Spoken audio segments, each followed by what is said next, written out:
Yo, what up, what up, what up? Welcome to another show, one of the dopest shows on YouTube where we talk about everything under the sun. As long as we get back to the money, real conversations and real solutions. I'm your host, Courtnee Edgar.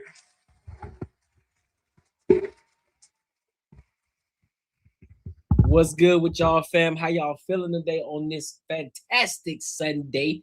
Hope y'all are doing phenomenal. Hope y'all are doing great, man. Listen, y'all already know we got a lot of topics to cover today, but before we get there, make sure you like, comment, and subscribe for the algorithm. And make sure y'all hit the bell notification, all right? So that allows my content to reach more people who like my type of content, all right? So, that being said, also, make sure you become part of the Free Agents Society. Make sure you join the Patreon. Tap into the Patreon, man. I got a lot of things coming. I got a lot of videos that I'm coming. I got a lot of videos that I'm going to be adding value to. So you definitely want to tap into my Patreon. The link is in the description, as well as going to be pinned in the comments as well for this show. So I want to make sure that we lock in. I told y'all before, we need 100 members in the Patreon this year. Before the end of the year, we need 100 members in our Patreon this year. 100 paying members this year. I hope it sounds weird to say that, but that's where all the value is at, is behind the wall. All right. So 100 members this year for the Patreon. All right. So let me go ahead and pin that up in the comments right now. And then we can get started with these topics. You feel me? All right, cool. Now I have that pinned up in the comments, my people. So make sure you tap into the Patreon. Make sure you tap in, become part of the Free Agent Society. All right. So I'm going to go ahead and get into this first topic of today. An older woman who has beat cancer, she beat cancer twice, to then get punched in the face by a black man in Tucson, Arizona, and then passes away. So we're going to dive into it, and then we're going to give our thoughts and our opinions. So let's go ahead and rock out.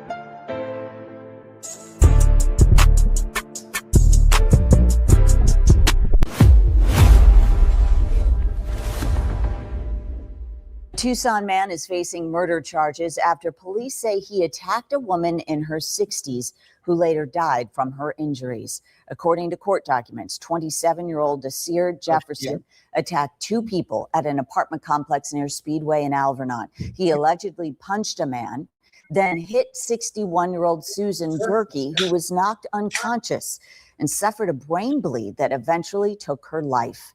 Yesterday, Jefferson made his first appearance before a judge. He's been charged with second-degree murder in Durkee's death. Jefferson, who has a violent criminal history, is now being held on a $650,000 bond at the Pima County Jail. 13 News reporter Kayla Butter joins us complex where this all unfolded. And Kayla, you spoke with Durkee's family today. I can't imagine how they're feeling about this tragedy. Fam, that's what y'all doing now. Y'all out here put y'all hands on old ladies, bro.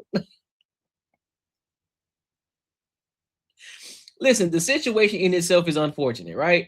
But that's what we're doing. We out here putting our hands on old ladies, on old brittle ladies. You out here putting your hands on these people. For what? For what reason? For what actual reason would there be for you to put your hands on this woman unless your life is in danger? From what I'm hearing right now so far, that does not seem to be the case. What are we doing, man? Yeah, Brooke, they're heartbroken, understandably so. I mean, when I got there today, immediately I could feel how heavy those emotions were. They just kept telling me over and over again how supportive and protective she was over those that she cared about. So lots of heavy hearts today. But also, they told me how shocked they were that something like this could happen to their family, especially here at this apartment complex that she visited frequently. I couldn't even walk in the room. It was like, now, hold on now. Listen, I know this is about grandmother. I know this is about grandma. But what this shorty got going on with her face? All these piercings on her face. What is that? What is that? What is that? Can I ask y'all a question real quick? I'm just curious, man. What entices y'all, or what inclines y'all to the point where you want to do egregious things to your face?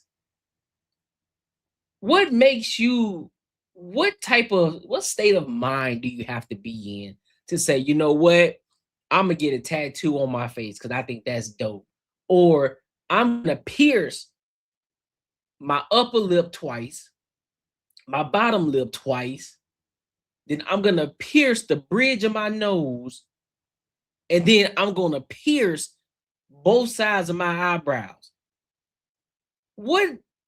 What type of mind state do you need to be in order to do something so egregious like that? That's crazy. Do y'all not understand that y'all get older as you get older in life, and that's no longer a thing? I personally don't believe it was a. I personally do not believe that it's a, whether you young or not. I don't think it's a cool thing to do. I think it's dumb. Then you got to, man, that's degeneracy right there in itself. But that's beside the point. Let's get to it. An out-of-body experience. It Still is. Frankie and Angelina recall the moment they saw their grandmother, Susan Gerke. Oh, I'm sorry. I misspoke. She got two eyebrow piercings. One here, one here. Then she got the bridge of her nose pierced right here.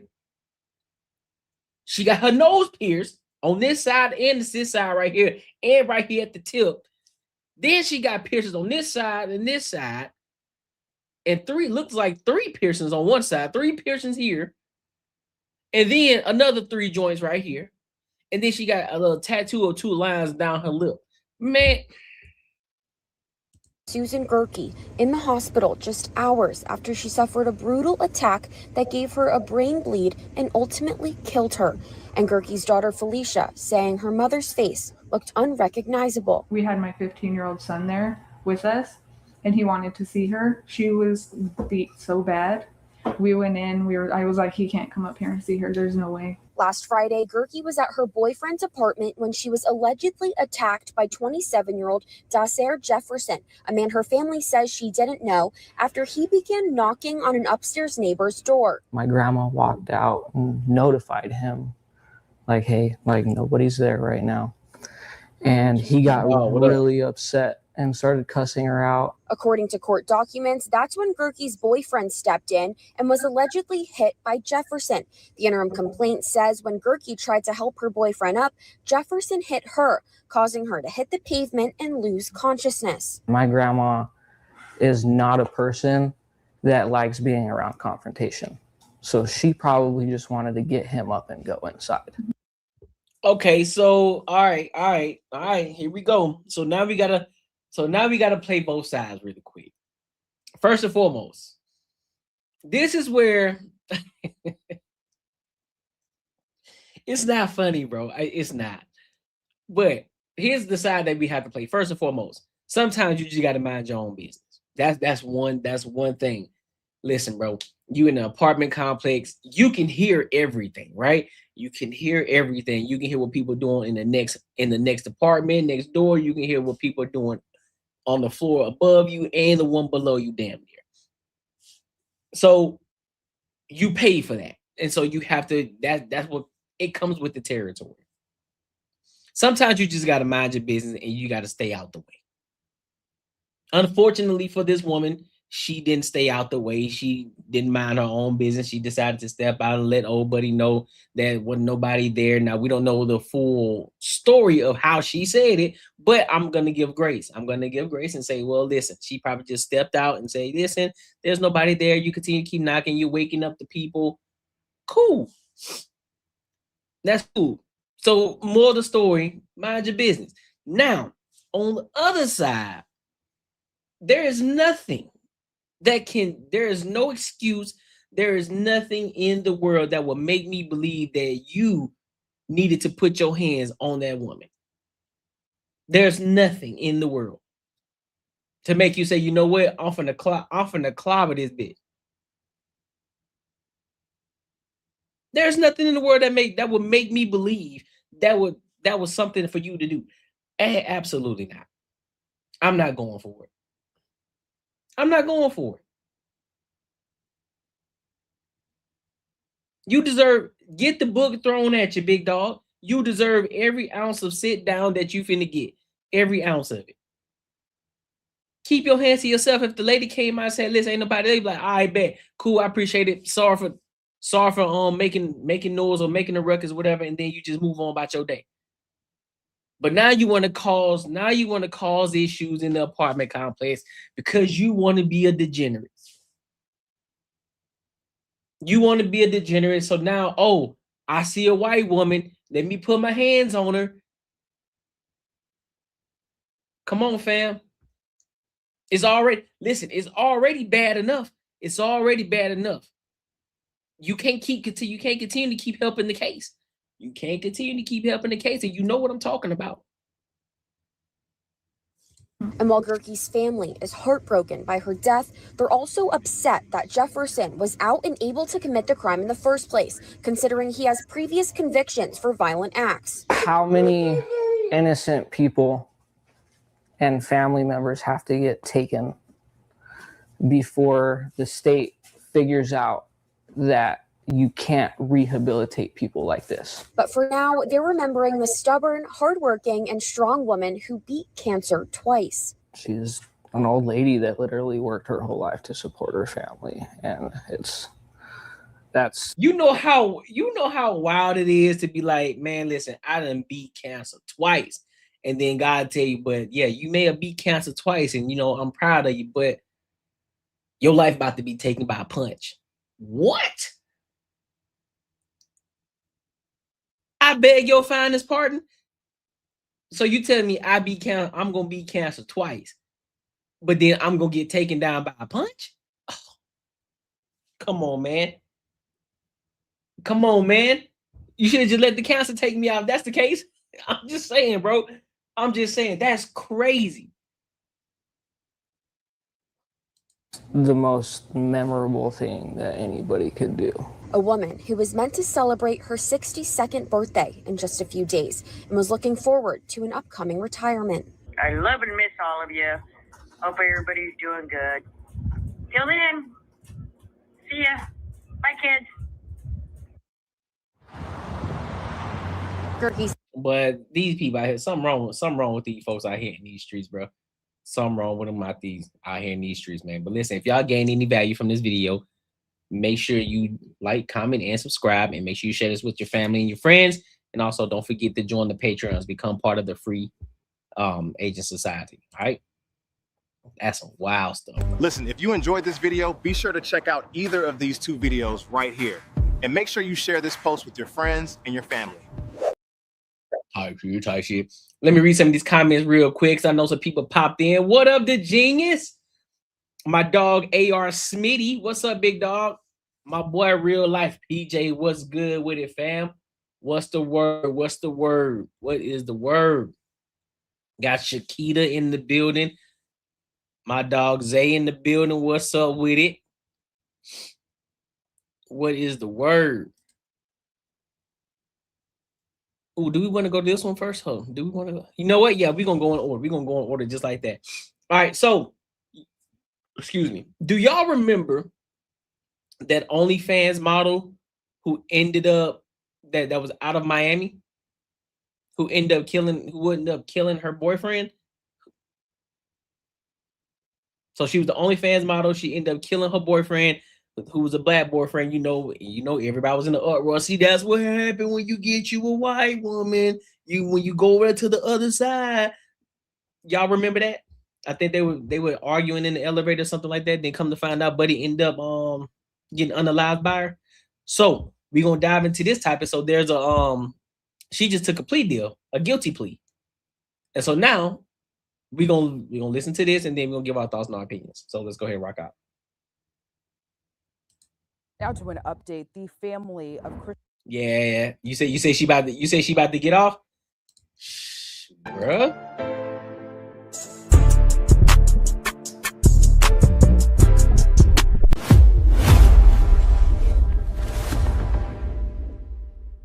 Update, the family of Christian Obumseli is speaking out one day after his girlfriend, OnlyFans model Courtnee Edgar, announced she will take a plea deal in his killing.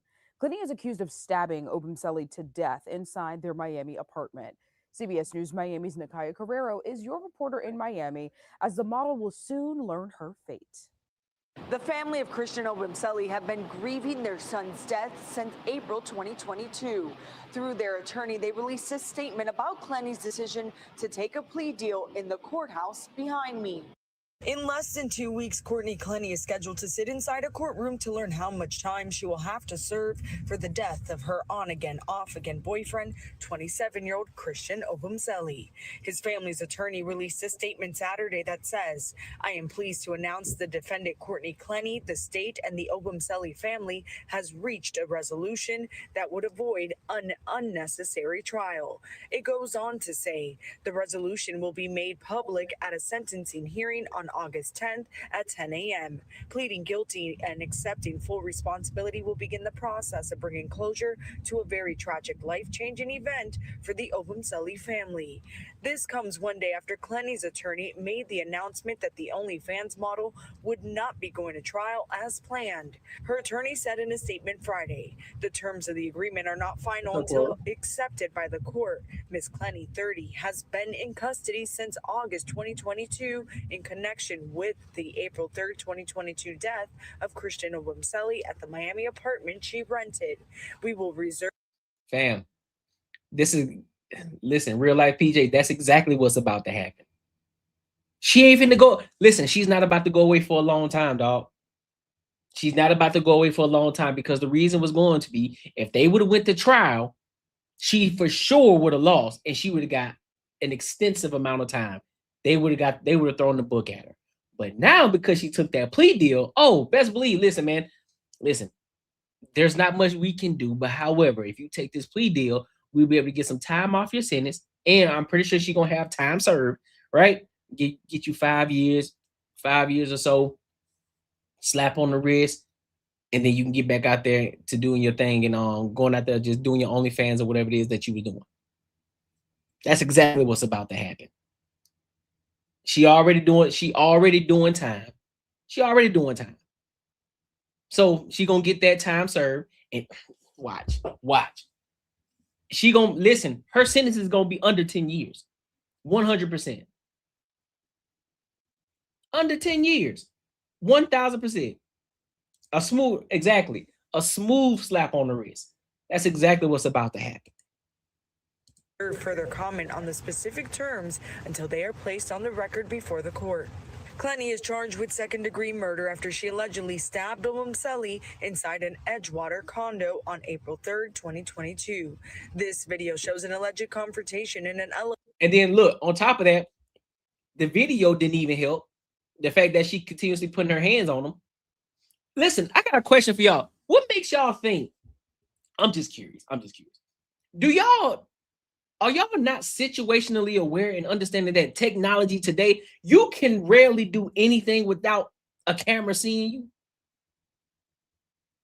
You can rarely do anything without a camera seeing you. So in this instance right here, Elevator between the pair 2 months before Obumseli's death. we see a woman putting her hands, slapping, doing everything to this man who's trying to just defend himself. He's up here doing this, blocking her and everything. She's slapping, pushing, and doing everything on his elevator. And then come to find out he was stabbed to death. Anybody with the right mind, anybody like my dog Marcus always says, anybody with the brain would know that she probably was the culprit in the situation. She was the aggressor.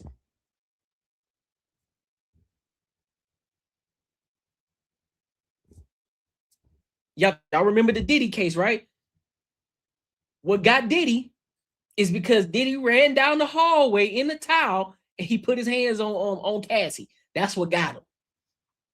If there wasn't no footage, Diddy wouldn't even be in jail.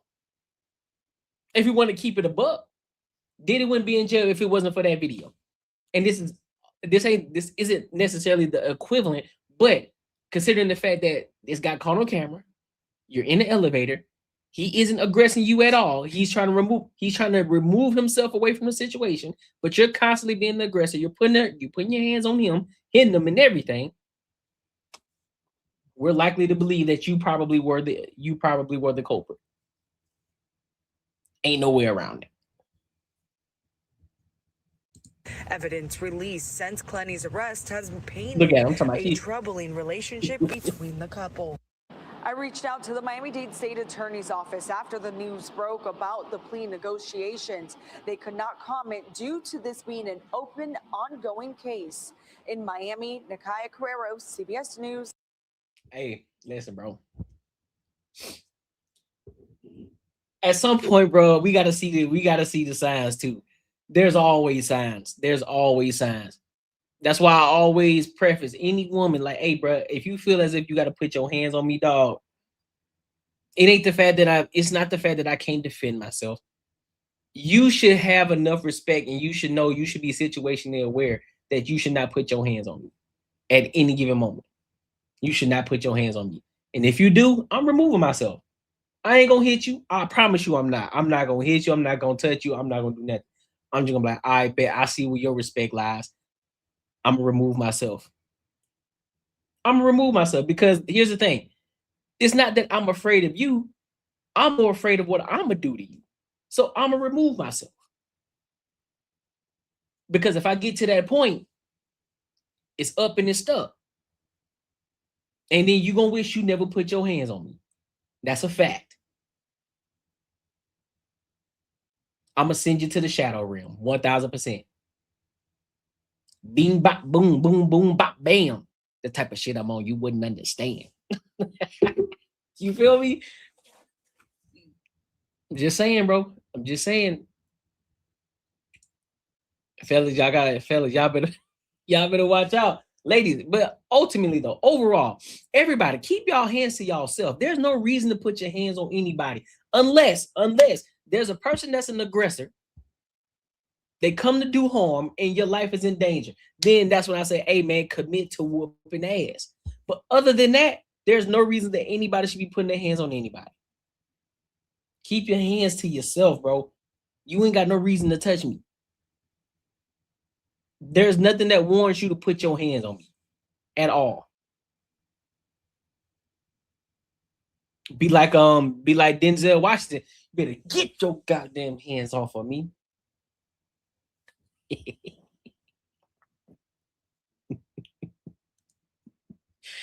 Oh my God. Listen, bro, if y'all get any value from this video, make sure you like, comment, and subscribe for the algorithm. And make sure you hit the bell notification.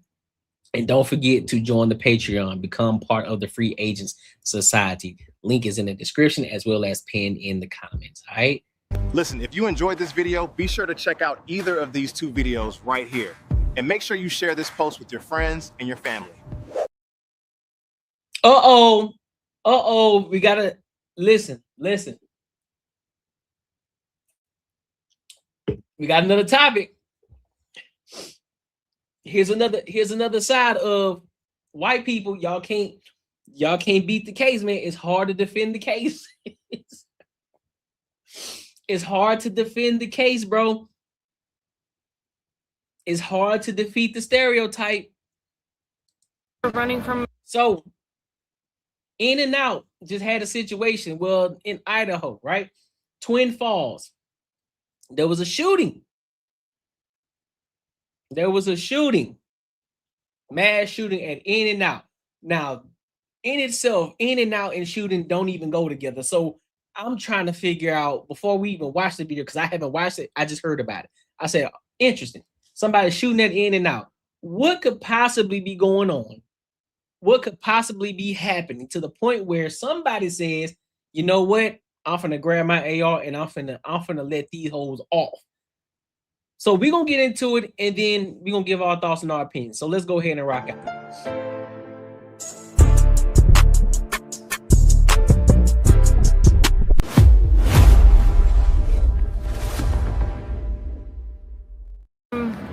In and Out. Call the police. What's happening? What's happening? What happened? What's happening? Shoot. Go. Just go. Go. We start your night with breaking news. A chaotic scene as families ran for their lives at the In and Out in Twin Falls after a shooter opened fire, killing 3 people. That gunman is now dead after a quick response from officers and first responders.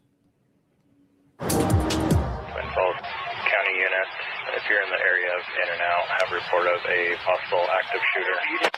At approximately 2:29 p.m. Saturday afternoon, officers in Twin Falls responded to an active shooter. We're getting inundated with calls, reports of multiple people down. We're getting med stage. Jerome County, can you head that way? Upon arrival, more help was requested from dispatch. Any available units if you can start heading towards In-N-Out Prime Bridge for an active shooter.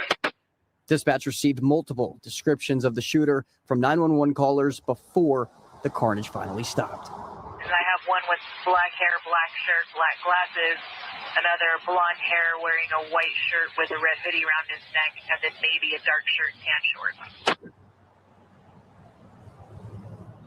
You just heard dispatch audio from the afternoon leading up to and during an active shooter situation at the In-N-Out in Twin Falls. We have confirmed that the shooter is dead and there are 3 others dead and 5 injured. This is video from outside of the In-N-Out today. As the shooter began opening fire, you could see employees and others running for their lives as shots rang out.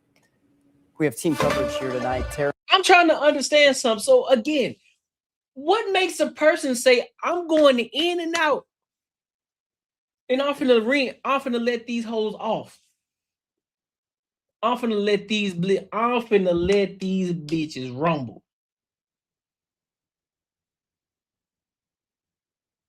What I need, listen, bro, I need some more insight, bro. I need more insight because I don't understand it. Out of all the places, listen, out of all the places that you can go to, you go to In-N-Out. You got kids, family, old, young. Some people bringing their dogs, and you want to go there and shoot up the place?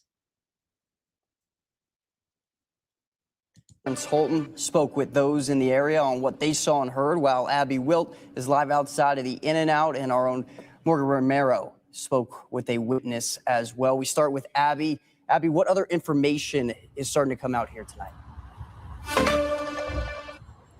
Yeah, Eddie, like you said, we know that 3 victims are dead and 5 others are injured. We also know the suspect is dead in addition to those 3 victims, but there is no ongoing threat to the public. We'll show you kind of what the scene looks like behind me now, still at In-N-Out. There's several abandoned vehicles that are still in the drive-thru. Right now, police are going through and shining lights within those vehicles. There is also still crime scene tape around the In-N-Out and law enforcement blocking the entire parking lot. So still a very active scene. It was a very chaotic scene. On Saturday, around 2:29 p.m., an active shooter fired shots near the Twin Falls In-N-Out, killing at least 3 people and injuring at least 5 others. We initially responded to the scenes of shots fired at the In-N-Out restaurant here in Twin Falls. The Twin Falls Chamber of Commerce says shots were also fired at the visitor center. The Twin Falls Police Department says the suspect is also dead, but the department does not know the motive of the shooter. So y'all ain't gonna put his face on the screen though? That's what I'm trying to figure out.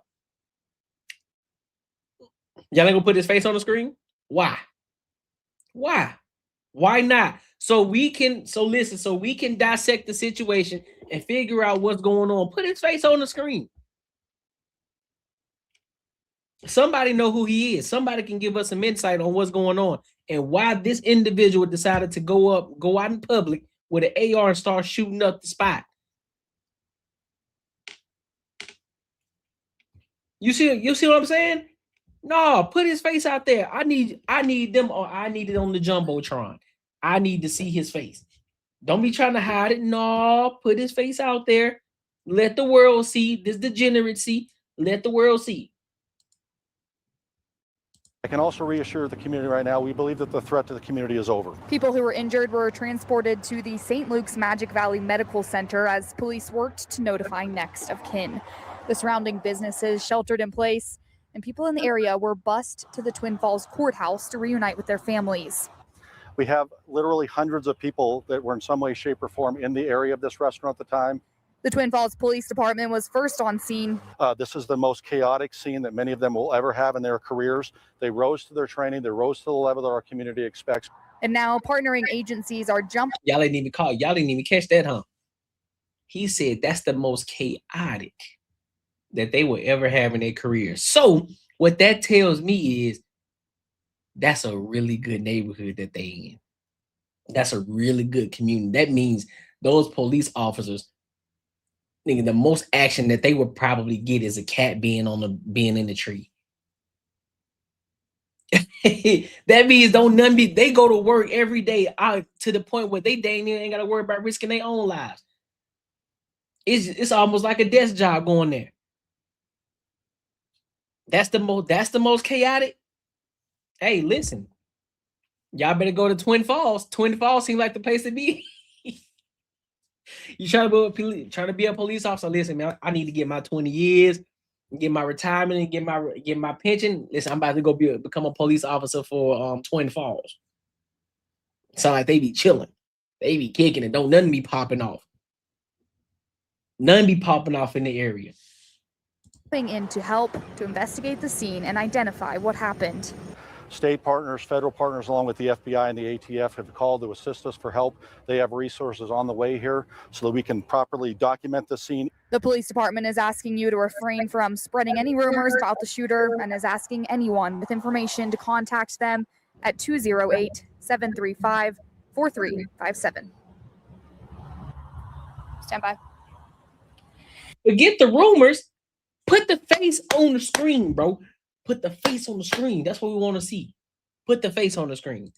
And the suspect has not been named yet, nor do we know the suspect's cause of death at this time, but several people in the area were startled. They were hurt. We saw several people that were just scared. Terrence, I know you've been talking to some of those people as you got on scene. What were you hearing?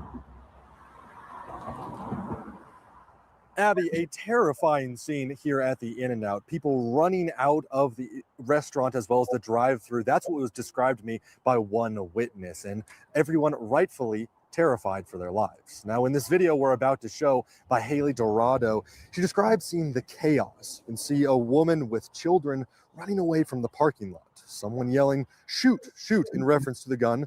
People crying to call the police. And one woman we spoke with, who did not want to appear on camera, described overhearing the situation while in a nearby store.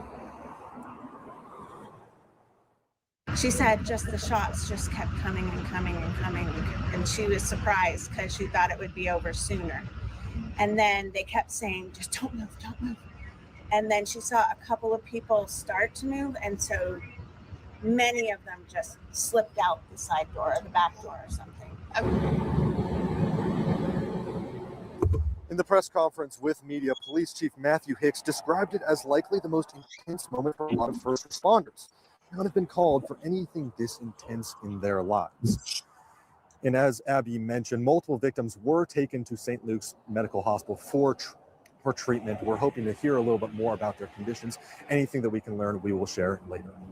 Alrighty, Terrence. Yeah, terrifying scene out there. Thank you for that coverage. And we're continuing that coverage now. Morgan Ramirez, she now joins us live in studio after. Now, that's what I'm. Hey, listen, that's what I'm saying. Put the man face on the screen. That's what we want to see. We want to see the face. We want the face. We want the face. We want the face. Put his face up there.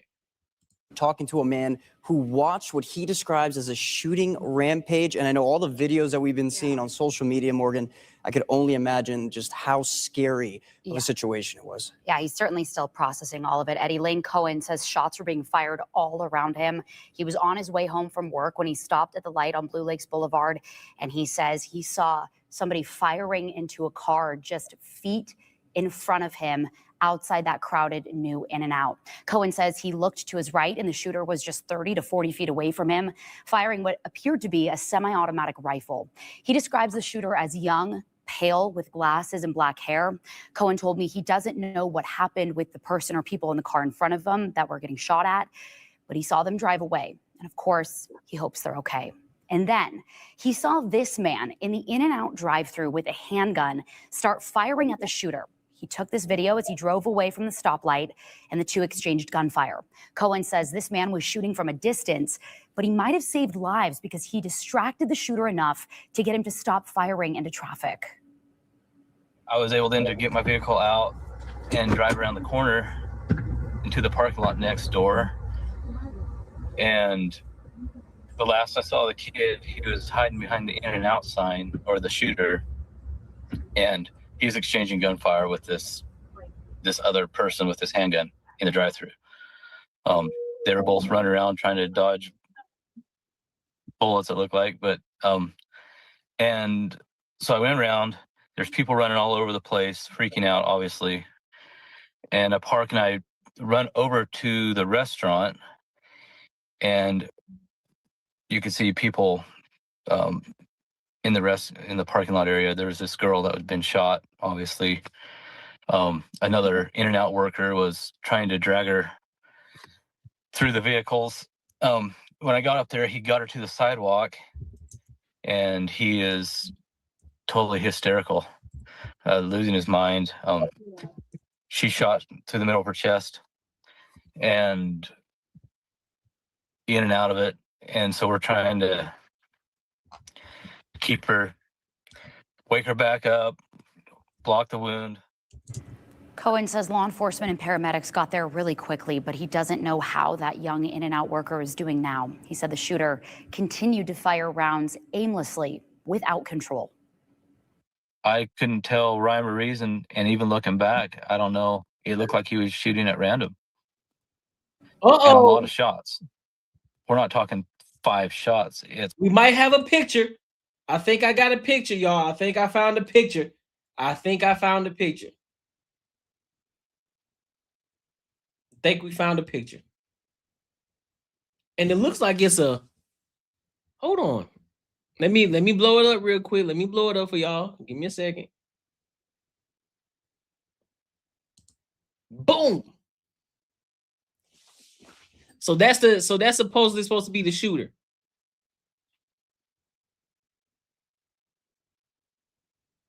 Supposedly supposed to be the shooter. Seems to match. Got the jeans, black shirt, black hair, glasses, and it looks like from what it looks like, it's like he's was in the fire department. He was in. If he wasn't in the fire department, he must know somebody who was. So, still ain't confirmed, but this is supposedly supposed to be the face, the person that was doing the shooting. Interesting.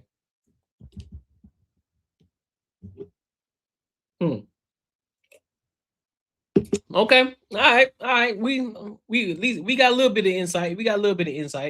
You know what I'm saying? Typical view, typical look. Nothing new. It's a couple magazines. You know, he would empty one here and reload. He was shooting into vehicles. He unloaded his gun through the In-N-Out.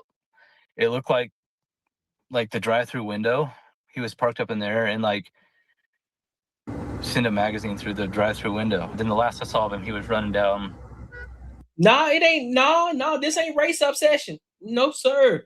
This ain't race obsession at all. We don't do race obsession over here. We just talk about the crime. We talk about the topic in hand. We don't bring race into it. We don't come from a race perspective. We come from a what's going on? What are we talking about? Who is it? Put the face up there. Let's have a conversation. We're not coming at it from that angle. So nah, we don't do that over here. 59 people shot in shit. Send me the link. Listen, send me the link, Jay Kennedy. I will talk about it. See, that's the thing. See, that's what we do over here on the Courtnee Edgar Show.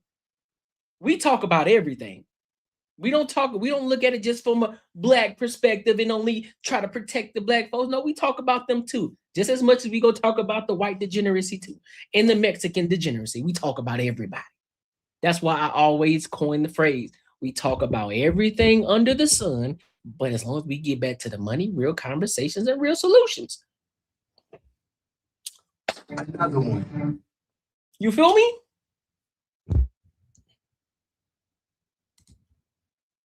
What's up, William Lynch? Down the road further, which is towards the visitor center, which borders this property, kind of. And there was still shooting going on. A Magic Valley native, Cohen is still trying to process everything he experienced, but mostly he feels for the victims and the In-N-Out workers forever traumatized after experiencing this. He says he's been thinking about them all day. When this go down, I never thought it'd be even a possibility here. I mean, obviously it is, but you never think it will happen here. or where you live. And to be in the crossfire of it all is even more eye-opening. You never know who you're around. When I was in my vehicle and they were shooting across traffic in front of me, I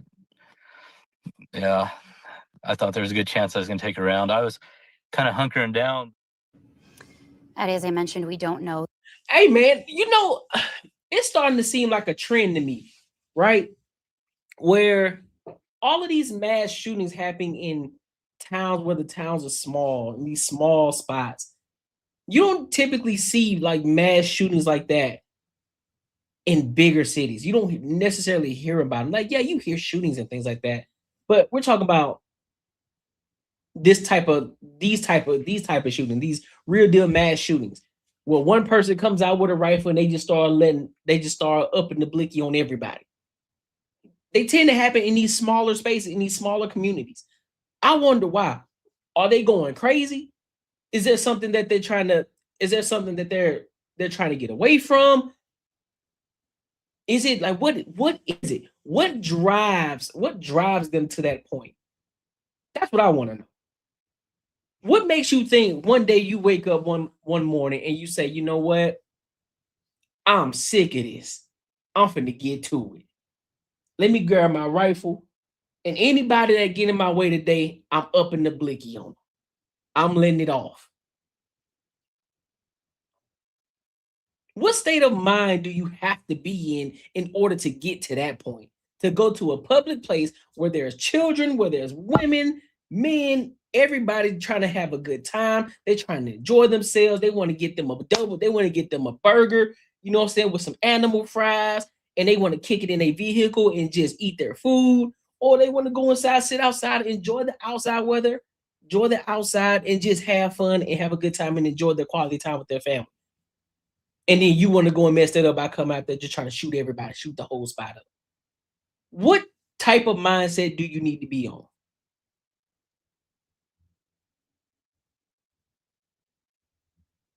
I just got somebody give me some real insight. What type of mind frame, what type of mindset do you have to be on? Is the devil got a stronghold on you like that? Does the devil have you by the neck and he's like, hey, bro, you gonna listen, I got you, dog. You gonna do what I tell you to do. Grab the AR and wreak havoc. I don't care who around. Anybody in your way, let them have it.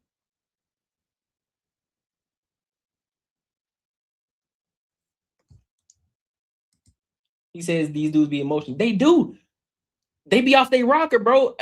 I guarantee you. Here's the thing.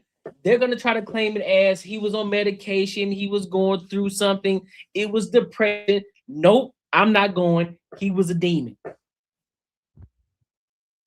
Nope, demon. I'm not going. Listen, we're not going to continue to keep on trying to coin that. Oh, well, it was the medication that he was off his medication for a while. Nope, demon. At some point, he's just devilish. That's what we're gonna call it. It was just devilish at this point. I'm not going for that. We're not going to continue to keep using medication as a reason why somebody say, well, you know what? I'm just going to go and get my AR, and because I was off my medication now, I'm just going to go shoot up the place of that. No, nope. Because you got, from the time that you decide to wake up to the time that you grab your AR, to the time that you get that AR, you put it in your vehicle, to then get in the car, crank that joint up, pull out the driveway, and then drive to wherever it is that you're going to go to shoot up the place, to get out the car, to then get the blick and then up that joint. Nah, fam. Nope, you're not finna get me. Nope, I'm not going. The condition of that In-N-Out worker right now. I did reach out to the manager of this new location, but I have yet to hear back. We do know at this time that 4 people are dead, including the gunman and several others. At least 5 people are injured. We will continue to learn more in the days to come. Yeah, and they're all in our thoughts and prayers. I mean, just listening to that interview, I mean, it's just insane. So we'll definitely continue to keep you guys updated on that, Morgan. Thank you. Yeah, you bet. But ultimately, though, prayers up for the families, though. Prayers up for the ones who have been traumatized through that situation. It's a traumatic experience. Pray for the families who did lose their loved ones. Prayers up for you guys as well. And for those who didn't, who didn't get unalived in that situation, I pray for their 100% recovery, man, because I don't care who you are. Nobody deserves to go through that at all. Men, women, children, at all. Nobody deserves to go through it. And so I wouldn't take that lightly and looking at it as, oh man, it's just some gunshots. Nah, bro. That's a traumatic experience. So that changes somebody's mind and life for the rest of their lives. Right. So it takes a little bit of the innocence from them. So prayers up to them. God be with them. God, keep your hand on them, and pray that they're able to be strong enough to get through this emotional point, get through this time, and so on and so forth. So, but if you gain any value from this video, man, make sure you like, comment, and subscribe for the algorithm, and make sure you hit the bell notification, and don't forget to tap into the Patreon and become part of the Free Agent Society, my good people. Listen, if you enjoyed this video, be sure to check out either of these 2 videos right here, and make sure you share this post with your friends and your family. People out here doing egregious stuff, man. You feel me? Hey, shout out to you, Octavia, for showing love. I appreciate you. What up, Chloe?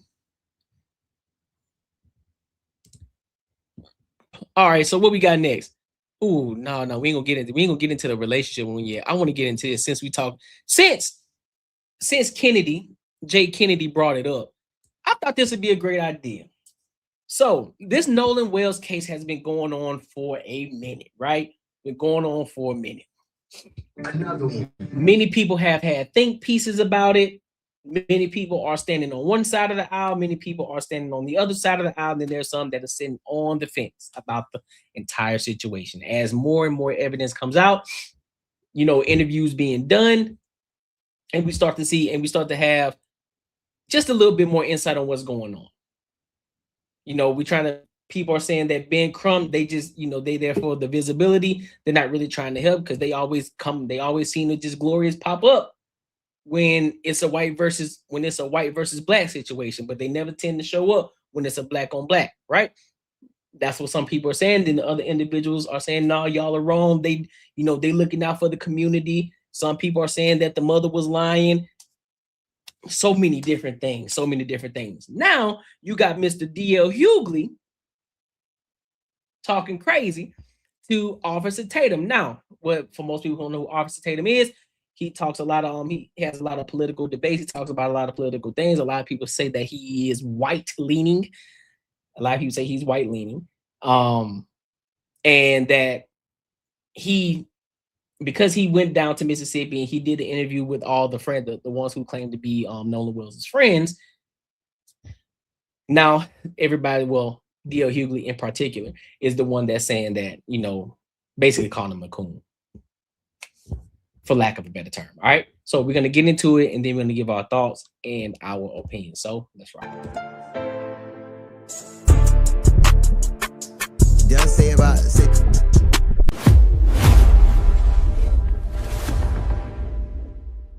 And getting death threats. Right. Ain't nothing more Mississippi than threatening black people for nothing. I don't understand what we don't trust you because you've proven to be untrustworthy. Your governor has never said anything, and when he does say something about what's going on in Mississippi, the first thing he really talks about, if any significant to any significant degree, is to malign Ben Crump and Al Sharpton. It sounds like outside agitators, right? It sounds like what they used to say before. Right. It's interesting that Brandon Tatum is welcome in Mississippi when Ben Crump and Al Sharpton are not, for the exact same reason that Stephen A. Smith is welcome at ESPN and Ryan Clark are not. Is not. Anybody who says or asks questions, you talking about a state that got mad because niggas tried to read. And now the new extrapolation of that, the new extension of that is people having internet. So what is it? Why would I trust you? I don't know what happened, but I do know this. Maybe the hang up for me is that they keep bantering, throwing around this word friends. We were his friends. We were his best friends. Who was it? This young man this young man right here. If Nolan could dig himself out of his grave right now, he would. No doubt. Nolan would be livid is an understatement. Nolan would never want anything pursued this way at all. I think he would be really upset with his parents about how they went about the situation. I think he genuinely would. I don't think he wouldn't support it. I know that for 110%. I know he wouldn't support any of it. Best friends? Like I was told the story on the radio earlier this week. I had a best friend, a good friend of mine named Kevin. And Kevin and I were best friends. We would get into it all the time. 16 years old, he had a great job, moved in with this girl. The girl had a kid by somebody else. There was always friction. One day, Kevin asked me to get his back with him. And normally I would, but this time I got so mad at him and told her to leave the girl alone. We had a fight. An argument ensued. I'm like, fuck you, go. And Kevin got killed. And I was so hurt by that. And a lot of people in the neighborhood, I remember, I told the story on the radio, a dude named Roger said, you let that boy to drown by himself. My mother didn't want me to go to the funeral because she thought that the people were they were so mad at me. She thought they were going to harm me. He was my friend. And I had to say, because if that's your friend, that's the last time you're ever going to see him again, ever. Ever. But these young people throw friend around. When you are grown and you understand what the value of a friend, you understand if you have 5 good friends, you have been blessed. Okay, so what's your point? I'm trying to understand it. So what did he say? What did he say that was wrong? He was speaking for his friend. So if the guy said that he was his friend and he knows him well enough to understand what he would do, then what's the point that you're making here, D.L. Hughley? Because apparently, based off of your story alone, you the one said that this guy that was your friend, you said F you and all that, and next thing you know, he ended up getting unalive. I mean, similar scenario, whatever the case, they had to go, and he decided to stay back because he wanted to kick it with Shorty. How is it that their fault? How is it their fault? This ain't white and black. This is a situation. How is it their fault? Because then if we say it's his fault, if we say it's their fault, right? We then have to go on the other side and say, okay, well now it's going to start to look like victim blaming. Okay, well, why didn't Nolan Wells get on the boat with him then? Can we also say that Nolan Wells he should have got on the boat? Can we say that as well? I'm pretty sure most people are going to say, well, we can't do that because that'd be victim blaming, correct? I'm just saying, I'm just asking the question. Help me to understand. And I had to go say goodbye. The fact that you weren't compelled to say goodbye to somebody, the fact that you didn't have any grief or lament, the fact that you couldn't even access and try to ascertain what part you could have played in it, lets me know I'm not saying they're guilty, but wasn't one fucking friend in the bunch. Not one of them are friends. They can say acquaintances. They can say I was cool with. They can say team was. You can't tell me a friend. You can't call yourself a friend. Okay. Octavian, one thing that we don't do, we don't judge in the court of public opinion. That's what we don't do. We don't judge in the court of public opinion because think about it. If you have kids and somebody said that your sons did something, and knowing that he didn't do it, knowing that nobody has any evidence, nobody has any insight or anything, but they say that they did it, that he did it, I'm pretty sure that same tune will not be spoken. If we don't have the full evidence of what happened, I can't in good conscience, I can't with good morals sit here and say that they did it if I don't have all the evidence. I did. It still doesn't, because look, somebody doctored it. Some of it was doctored. So we can't. You know, now it's such a cliche word. You did BFF, my best friend for life, and this and they even connect the names, Bennifer and all that kind of. When you got a friend, it ain't shit you won't do for them. True. I'm talking about a friend. and not one of them have done anything. I think the problem we're having is that Mississippi is Mississippian, and they're mismonitoring friends. None of them have acted friendly. Okay, let me see. Let's go back and listen to it. Let's see.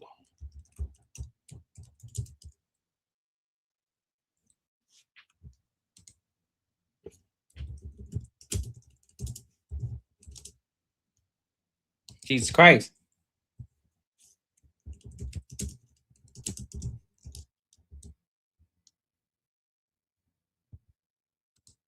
Let's hear it. Let's listen in.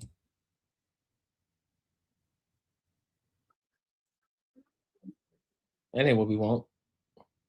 We're gonna let that die down for a second because we don't want to hear the ads.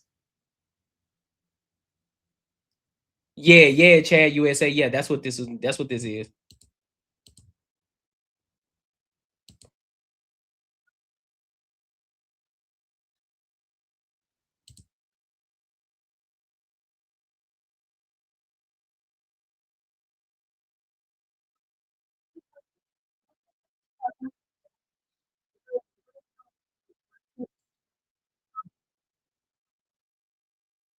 We're sinking. Can y'all please come? We have a membership. All right, of course. How far is the water coming up, sir? Can you give me a description? Ankles? Hello? Hey. Yes, how far is the water coming up, sir? It's coming up. We're just sinking. I don't know. Like we're going down now. All right, well, let's get you going. Membership number or phone number listed on the account, sir? I don't know the phone number. It's either. I think it's. Try that. All right. I know we have a membership, like guaranteed. I don't All have right, the tag unless on you here. have a It got ripped membership off. number or anything, it's okay. I'll get you over to the captain. What's the best phone number to reach you at? Reach me at All right, and is everybody on board in good health otherwise? Yeah, everybody's How on many? board. All right, do you need the United States Coast Guard? What? Do you need the United States Coast Guard? No, we do not need that. All right. All right, do you have your current GPS coordinates? Let me go look. If not, I can send you a text message.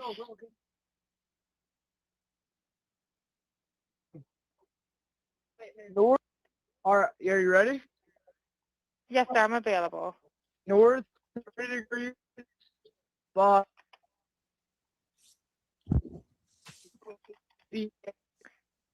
4672. All right, 4672. All right, and you were breaking up a little bit. Can you just repeat it one more time to make sure I have it correct? Sorry, look. Hello, can you hear me? Yeah, what? So you're breaking up. If you need assistance, do you have a VHF You are radio? rude, ain't it?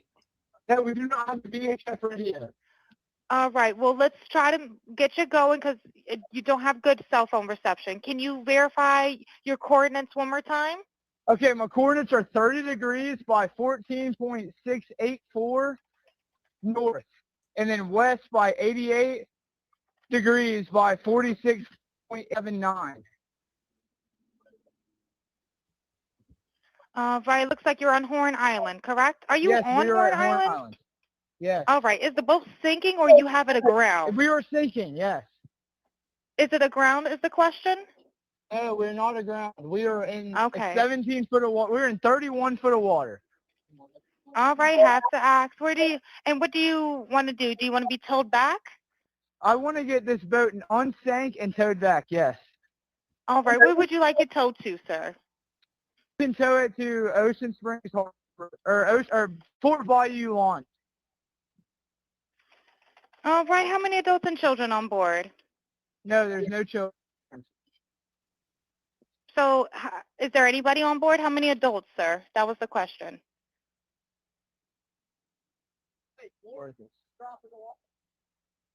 Hello, can you hear me? Try to jump in and pull the plug while you're going.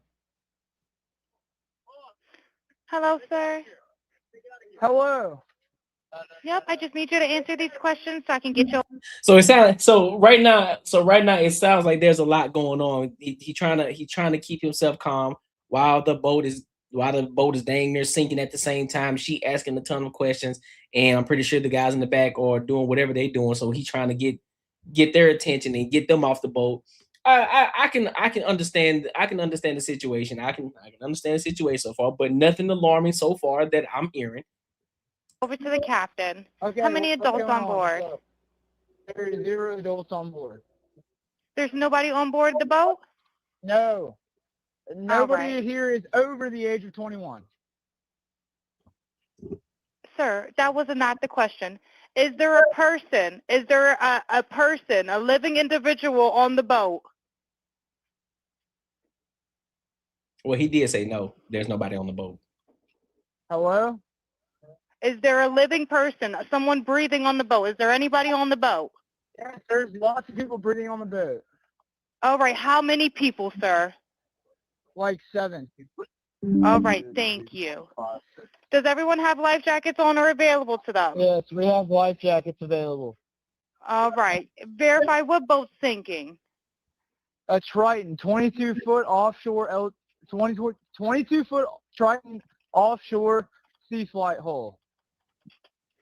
All right. All right. Please hold. I'm transferring you to the local captain now.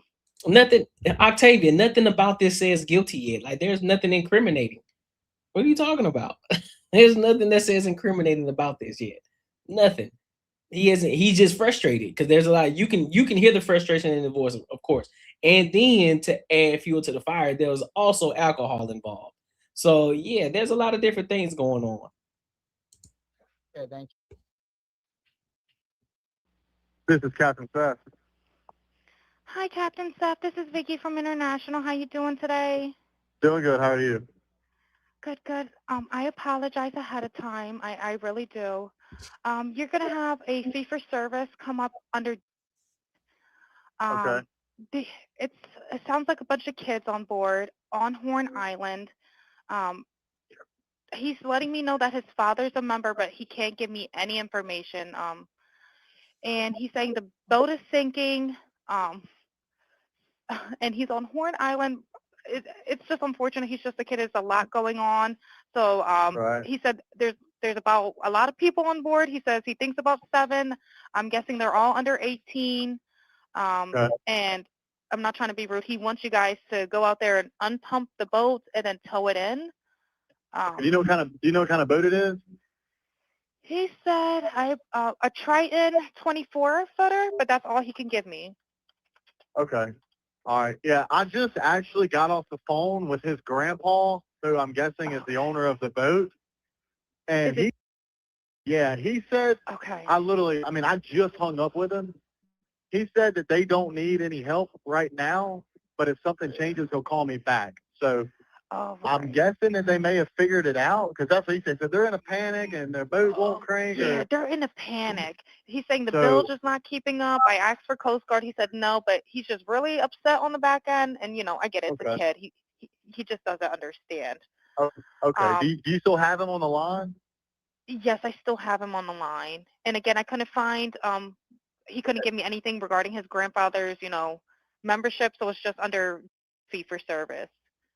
Okay. All right. Yeah, I just talked to, if you want to, we're so tied up right now. We can't really do any non-member jobs right now. Is he a member? Did you find out if he was a member or not? Yeah, but I'm not sure if it's his boat or what. I'm not sure what's going on with it. But yeah, transfer the kid over. I'll talk to him, and then I'll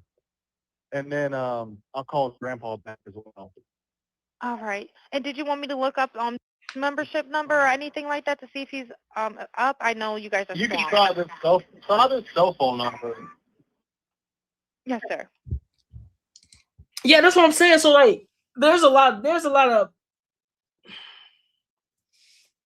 of slow motion going on, considering the fact that the boat's supposedly sinking. A lot of questions being asked. It's like, hey man, I need somebody out here. Is there not a GPS tracker? Is there, instead of having to call somebody, why isn't there like a GPS tracker that can track the boat? Especially if you're a member of something, it should already be tracking you, right? Just like when you got insurance, just like if you got insurance, right? And you get a flat tire, and it can automatically tell where you are at, where the vehicle is at. So we can do the same thing with a boat.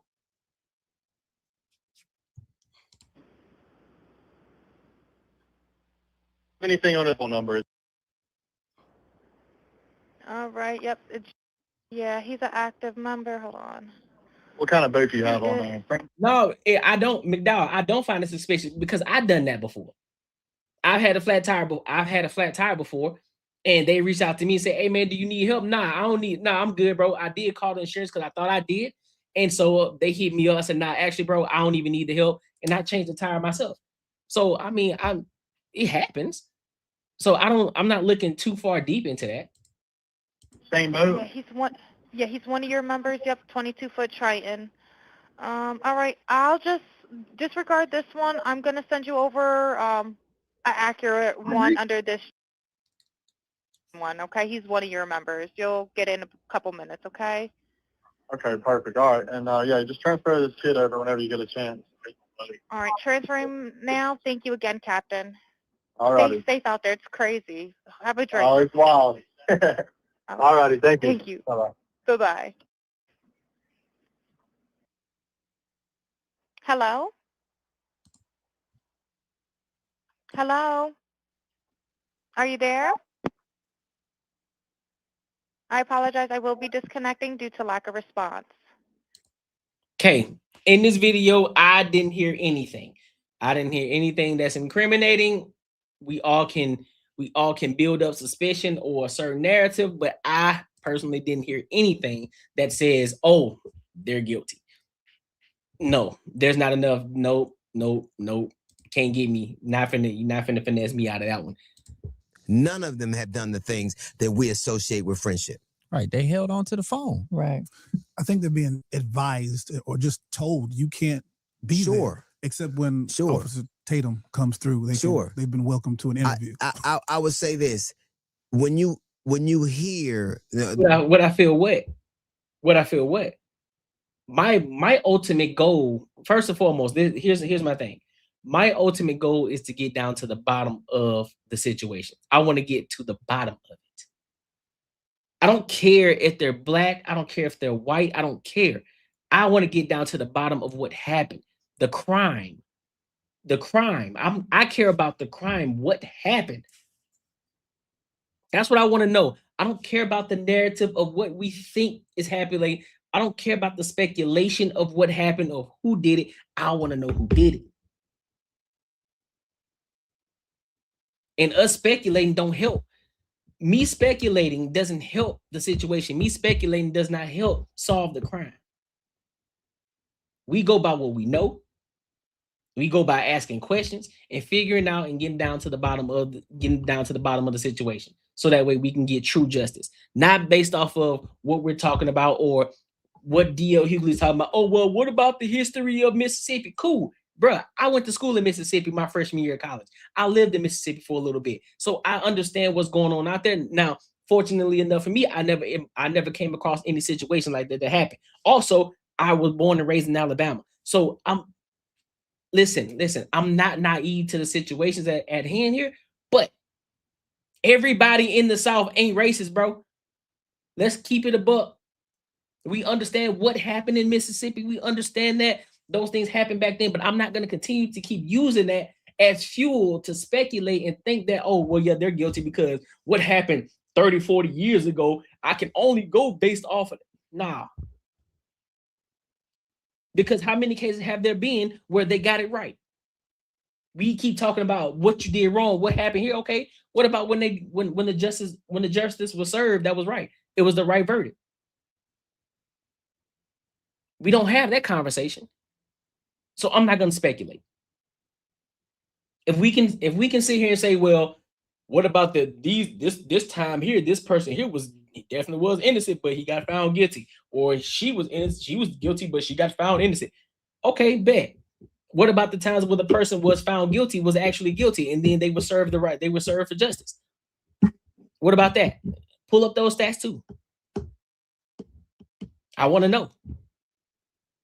Because if you just pull on one side, that's giving me half the truth. That's not giving me all the evidence. That's not giving me all the information.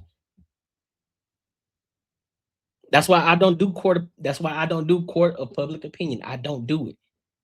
Because I then have to put myself in those same shoes. Like, what if I was in a situation like that and I know I didn't do something, but everybody's pointing the finger at me? Now, we can sit here and say, listen, bro, the way that it looks, it ain't looking too good. We can say that. That's cool. Now, listen, I'm not saying that you're guilty or you innocent, but hey, the way that the information is holding up right now, it ain't looking too good. However, you know it deep down inside, you ain't do nothing, you ain't have nothing to do with it. So I would want people to do the best, go to the best of their abilities, to go down to the depths of hell to figure out what the hell happened. Because I know for sure I'm the only one who can know that I didn't do this. So I would want people to do the same thing. So that's why I do the same thing for other people. I'm not going to say that they're guilty until we get the confirmed evidence. I'm not.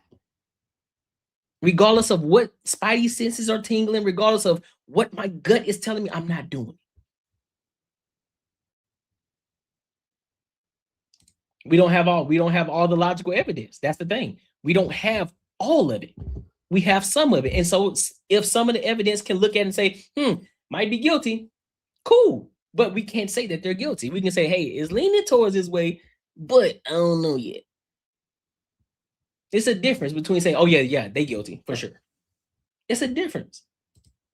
They have a scrubbed audio, right? So this is a scrubbed audio.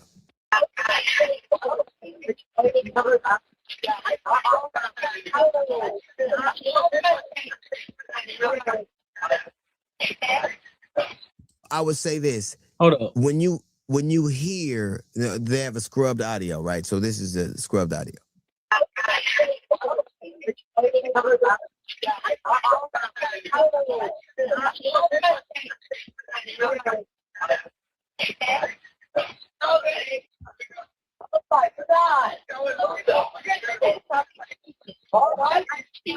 Hey, we're at the west tip of Horn, and our bilge pump stopped working. We're sinking. Can y'all please come? We have a membership. Shut the fuck up!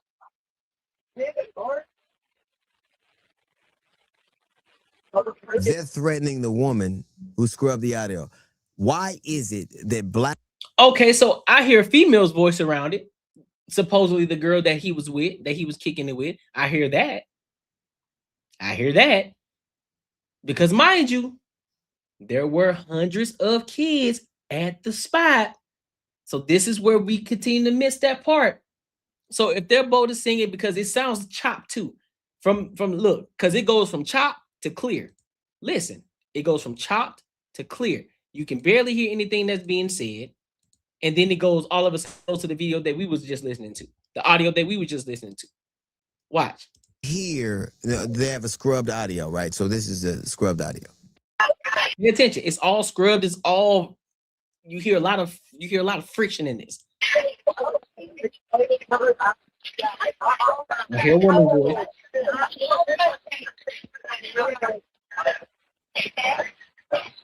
That's the woman saying, is he dead? Yeah.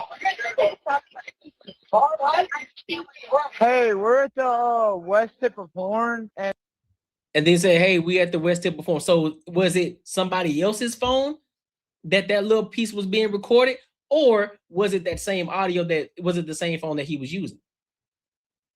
Because all of that sounds too clear.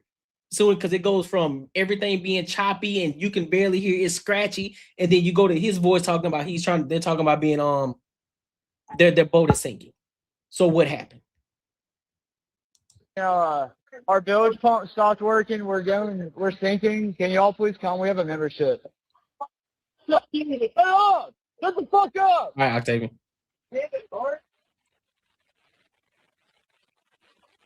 They're threatening the woman who scrubbed the audio. Why is it that black women and black men are the ones who are moving this case forward? Why is it that it was his mother that had to find his phone and his keys? Why is it that it was a black woman? That's a great question. That's a great question.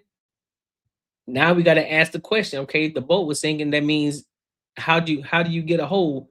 How do you get a hole in your boat? Who had a gun? Who had a weapon? Because listen, I don't see too many ways for a boat. I do not see too many reasons for a boat actually having a hole in it and it's sinking. Without something with some sort of force that can puncture a boat and make it sink. Who worked in the audio industry that had to scrub the audio. Why is it that Ben and Al had to show up there? I'll tell you this. Nancy Grace is there. Nancy Grace has tried 100 felony trials, and she thinks something's suspicious because it is. Why wouldn't you think something was suspicious when you have an independent autopsy and yet you don't get the throat and you don't get the lungs? The lungs. Here's how I know something happened. Because the easiest thing to do if they have the lungs would be to know if there were water in them.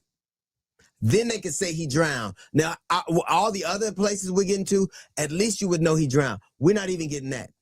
Right. And one thing, if you're gonna lie now, you can't let black people watch TV now, because now we don't all watch Forensic Files. Episode 302. Yes. Law and Order. We know all of it. Fluid in his lungs. Yes. I know about the mitochondrial DNA, nigga. But just in everyday parlance, people are aware of these things where they wouldn't have been before. Why? Here's my question though. And I think this is where the problem comes in too, between Officer Tatum and D.L. Hughley. D.L. Hughley, why didn't you go down there? Why didn't you go down there and ask questions? Why didn't you go down there and ask questions? Why didn't you interview anybody? And I think that's a bigger problem too. I think that's a bigger situation too. It's a bigger conversation that people don't want to have. You want to sit back, you want to speculate, you want to talk, you want to have these think pieces, you want to go back and forth about what the race is and all this. Okay, if you really feel strongly about the conversation, why not actually go to these people and have the conversation with them? Ask them the hard questions. Like, hey man, I want to have an interview with you. I want to ask you some questions. I want to see, because we really want to get down to the bottom of this situation, because we want to know what happened to Nolan. How about go down there? Fly down there, have the conversations, ask questions to the people you know who potentially were involved. Why not do that? Instead of being on here talking about spidey senses and what we think happened and trying to investigate all through just on the social media platform, why not go down there? You got enough, apparently, and again, I don't count money, I don't count people's pockets, but according to what we heard, you worth about 10 mil. So I'm pretty sure you got the funds to be able to fly down to Mississippi for a day or two, and interview some people and get some information.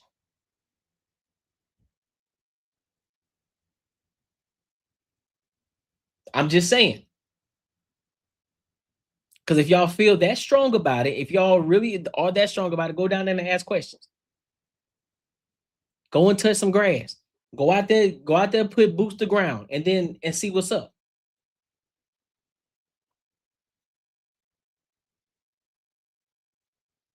Exactly. Because somebody gonna get down to the bottom of it. Somebody gonna get to the crux of the situation with everything that's going on. And if they don't get to it now, I'm telling you now.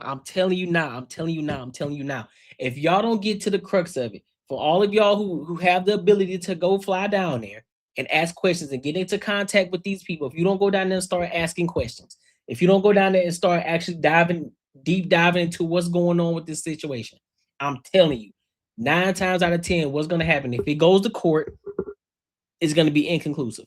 He drowned. They're probably going to say, hey, he drowned. I'm telling you, bro. Nobody's gonna get found guilty.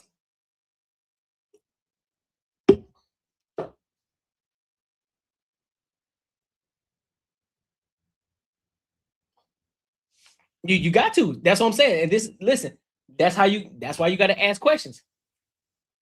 That's why they have to get down there instead of getting on here he should fly down there and ask, because Brandon Tatum already did. Brandon Tatum already a step ahead. Hey, let me fly down here.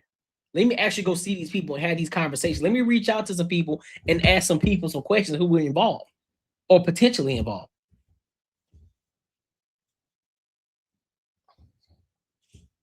Why not?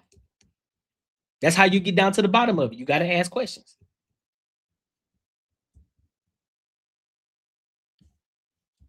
Then you look at the audio. I don't even trust the audio. Oh, well, the audio says that is he dead? Okay, cool. It says it, but we need more context. That doesn't say anything. That still doesn't tell us what happened. That doesn't tell us what happened. We just know that, oh, they said that he's dead. So that means somebody around knew what, somebody in that group knew what happened. But we don't know what.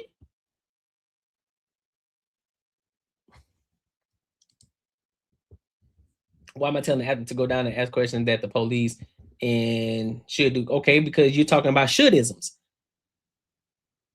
Brandon Tatum's not an actor, but he went down there. Because what you don't understand is that what? People who have influence, they have influence, right? He has a platform where he talks about politics, he talks about justice. So you're telling me that he shouldn't go down there and ask questions because he has a lot to say? He has a lot of things to say about what's going on. So why not?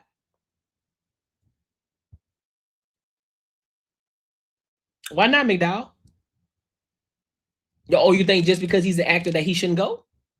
But yet he's feeling real strong about this conversation and has real strong feelings about Brandon Tatum? That's what you're telling me? Just curious.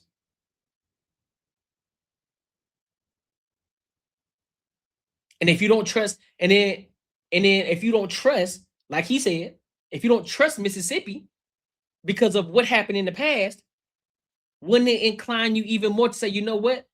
Maybe I need to take some of these matters into my own hands and go down there and do a little bit of investigation myself and then bring all that information back and talk about it on my platform. Interesting. Kind of like a Nick Shirley. How you found out about the Leering Center? You know what? Let me take matters into my own hands. Let me go over here and actually put my feet in the ground. Let me take a travel over here and see what's actually going on in these streets.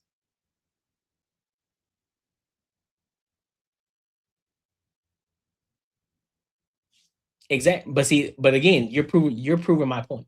You're saying we all feel strong about it, but to go down and ask questions that we as the public or expect from public service workers ask questions as long as it's not stupid ones.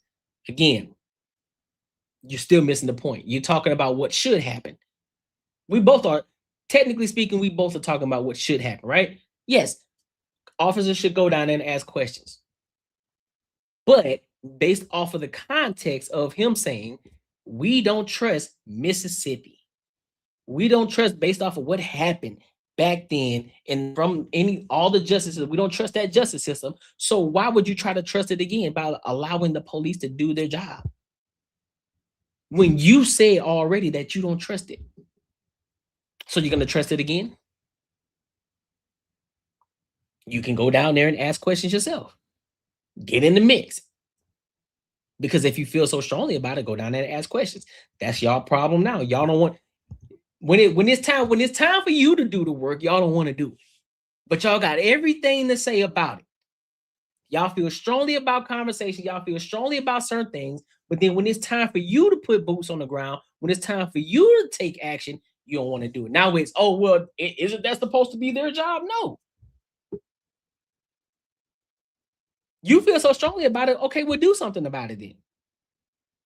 Take action. Take some of the matters into your own hands. Go down there and ask questions. Bring your crew. Go down there and ask questions. Like, we want to know what happened, man, because we really, listen, we are embarked in this situation. We want to know because we want the justice for Nolan Wells just as much as anybody else. So we want to come down here and ask questions. We want to see what's going on. But we'll do our best to stay out of the police way. We'll do our best to stay as far away from the internal investigations that's going on. But we got to ask questions. And then we're going to bring it back and then we're going to talk about it on our platform. to give people more insight and more information for those people who don't know what's going on. Because what y'all don't know is that people who are on camera, content creators, they have a big influence on a lot of different things. They're almost like the new rock stars at this point.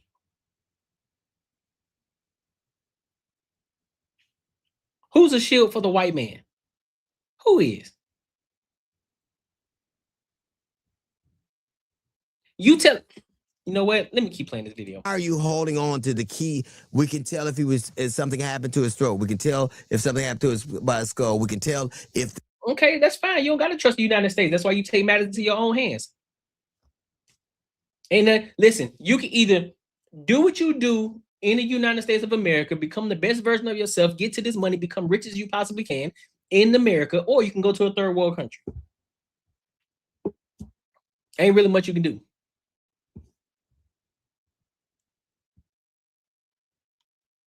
There are, hemorrhages in his eyes. We can tell if he got lungs.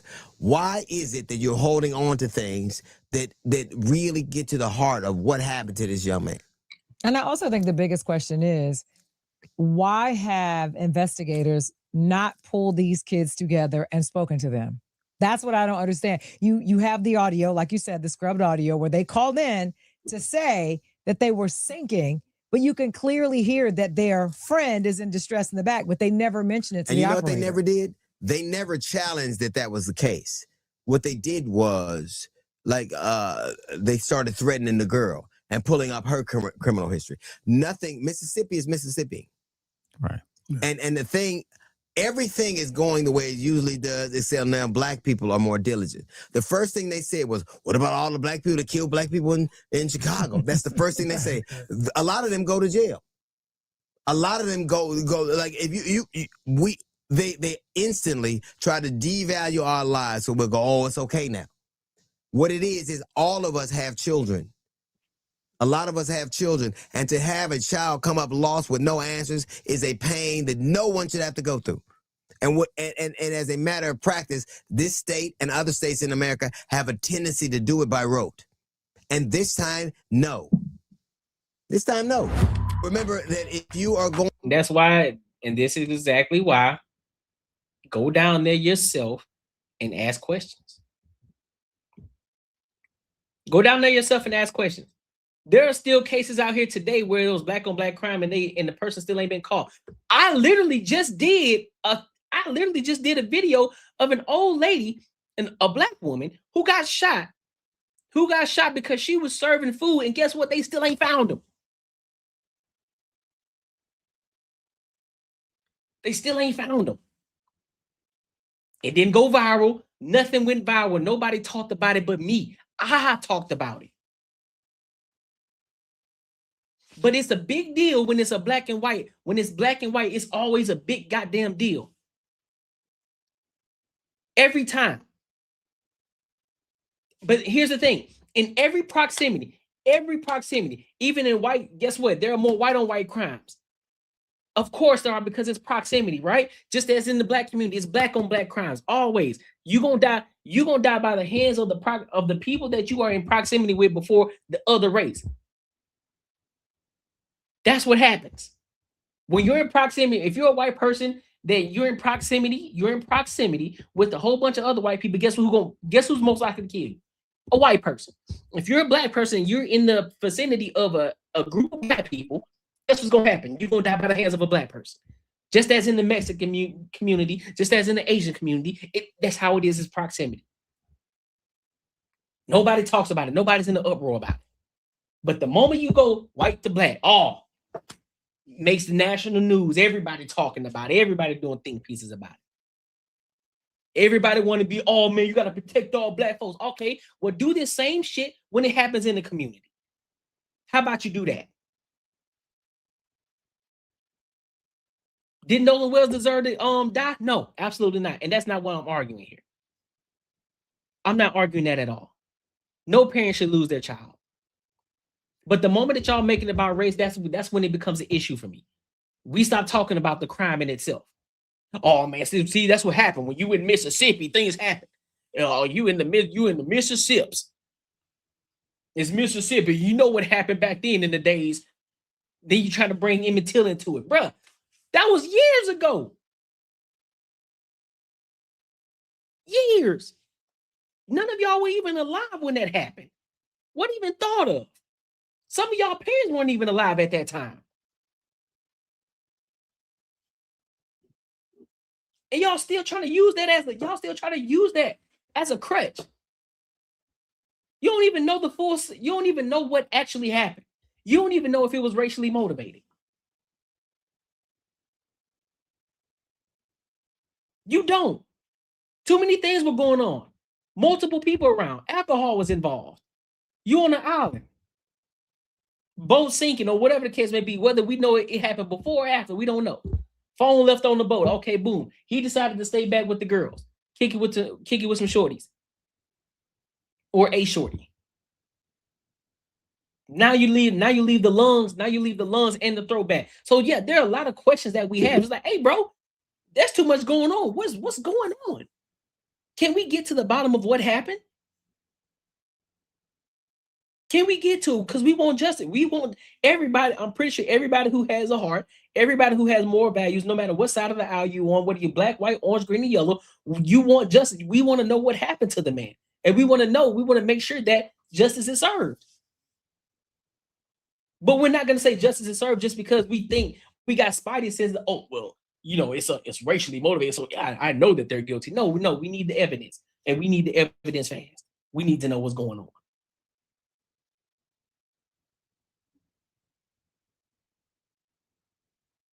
Come on, bro.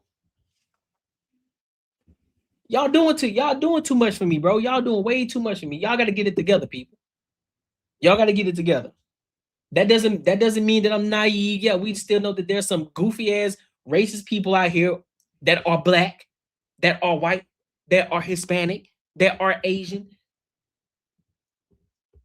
Yeah, all of y'all, everybody, all races. They got racist people in the family. Yep, we know that. It ain't just white people, bro.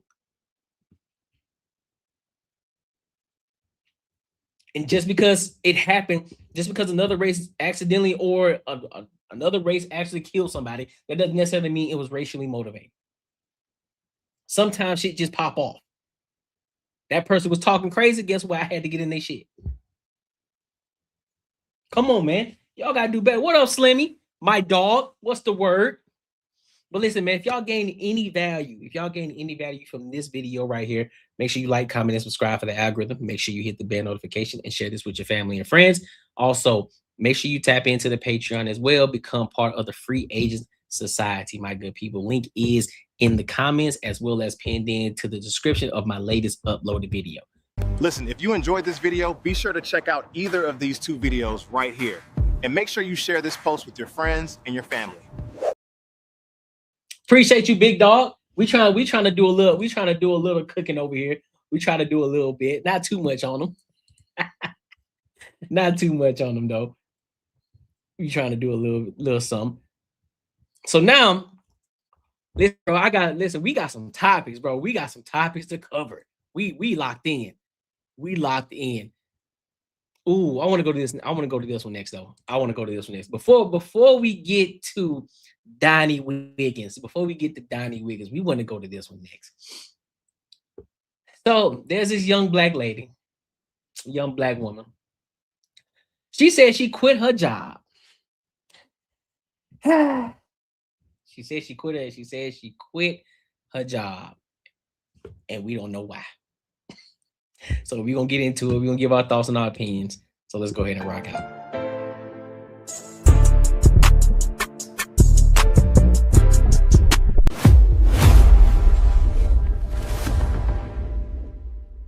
My job, no backup plan, nothing lined up, no safety net. And the truth is, before y'all think I'm just someone insane, especially in this economy, this is something that's been brewing up for a while. This is something that I've been preparing for mentally and spiritually. And, God gave me the message that today was the day, yesterday. I feel like the truth is I've been called to do this for a while, but I just was, hiding behind the fact and being led by money.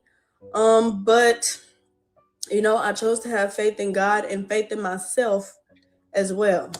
And the truth is, listen, bro. I'm gonna let her cook in a second, but God ain't tell you to do that. You capping.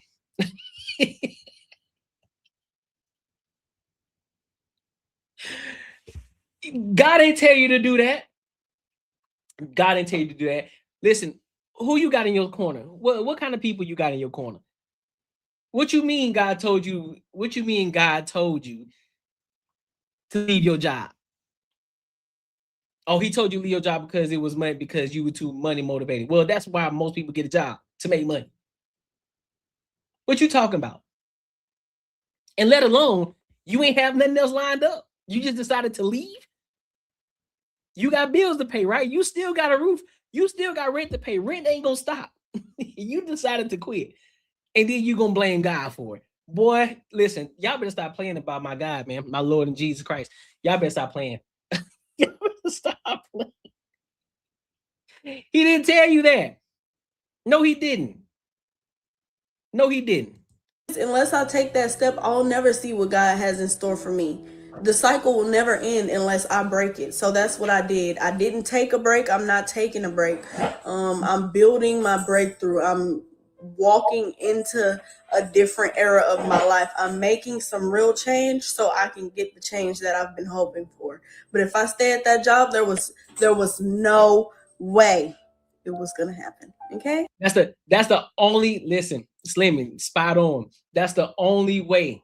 That's the only way. Unless she was doing something unethical. That's the only way, because there's no way you finna sit here and convince me that our God told you to say, listen, it's time for you to go ahead and leave this job because it's money motivated and it's not serving you. You lying. You lying. So let me guess, God told you to buy that apartment. God told you to buy that TV on your wall. I'm pretty sure you got all the streaming services. God told you to buy them too.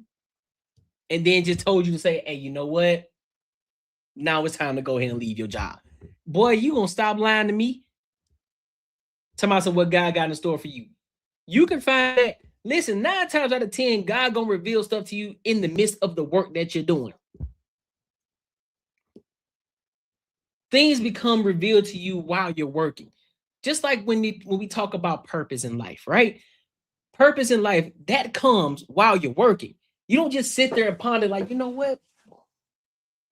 I'm just waiting on God to give me a sign for my purpose in life.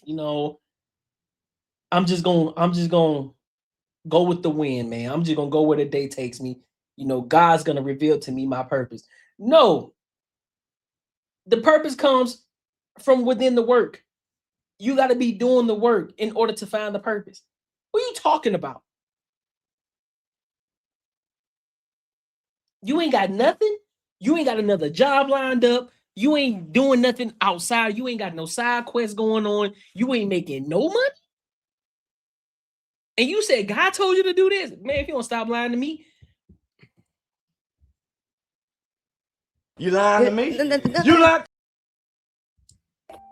This economy that we're in, as well as just these worldly timelines that everyone and I was following, can no longer lead my life. You know what I'm saying?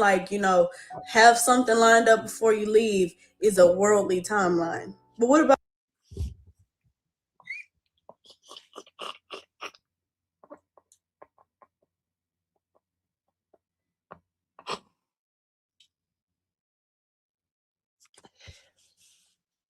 you putting the cart before the horse, baby girl? What you mean? What you mean that's worldly? That's wise. That's wisdom. To have something in line before you decide to leave.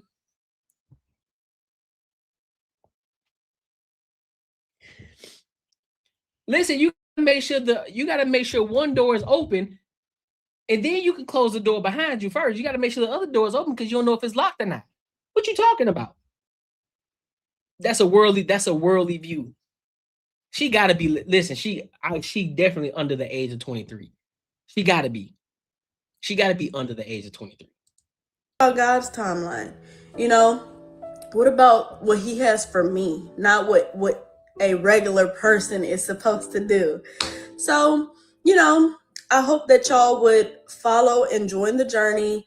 If you have a situation that is similar, or if you've ever been in the same spot, if you're in the same spot, I definitely ask that you follow, comment how you feel and what you've went through. And, you know, if you would like to support me, buy me a coffee, link. That nigga crazy. And then you go plug, and then you go sit here and say, oh, and then if you want to follow me, buy me a coffee. No, you could have bought your own coffee with your job. That's what you could have bought. Now you want people to buy you a coffee on your link because, nah, you ain't finna play with me today. You're not finna play with me today, dog. You're not finna gaslight me today. Because if it ain't about the money, let's be 110% honest. If it ain't about the money, why you asking for money? Why you telling people to buy you a coffee? You can't afford it? How come you can't afford it? Because you ain't got no job. That's crazy. Now I can see if you came in here. Now I can see if you came on here and said, you know what, hey man, you know, I've been thinking, you know, God's been talking to me, and I know I have a higher purpose in life. I have a higher purpose in life, and I do want to follow that journey. However, I'm not going to quit my job because it doesn't require me quitting my job to follow whatever journey and path that you're on that God is leading you to. I'm pretty sure 9 times out of 10, God is not going to tell you to leave your job. He's not. He's not. What, you about to become a monk or what? Well, what we got going on? You about to become a what you call those ladies with the joints over their head? You about to, what do you call them? A nun? You about to become a nun? That's what you about to do? I'm just trying to understand it, because it ain't making sense to me, bro. My mind ain't working like that. I don't know. Exactly. That's a phenomenal question. That's a phenomenal question. Hold on, man. I gotta see something now. See now we gotta go into it. Now we gotta go into a rabbit hole. Let me see. Let me see something. Breezy Ball. Is that? Let me mute it because I know how YouTube be.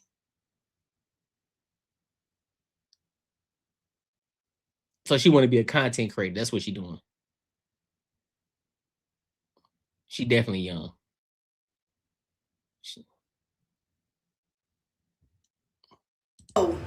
That slick ponytails are high tension.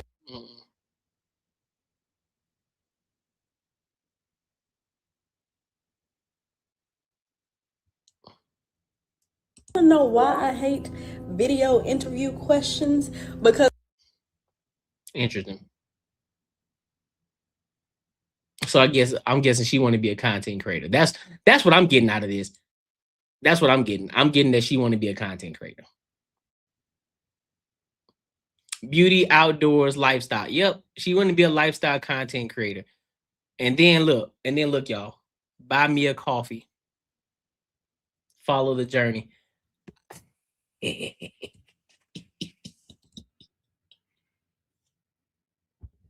I ain't gonna listen. People, I'm gonna tell y'all right now, whatever you thinking about doing, if you think about quitting your job, maybe you got something already lined up. Do not just leave your job on a whim.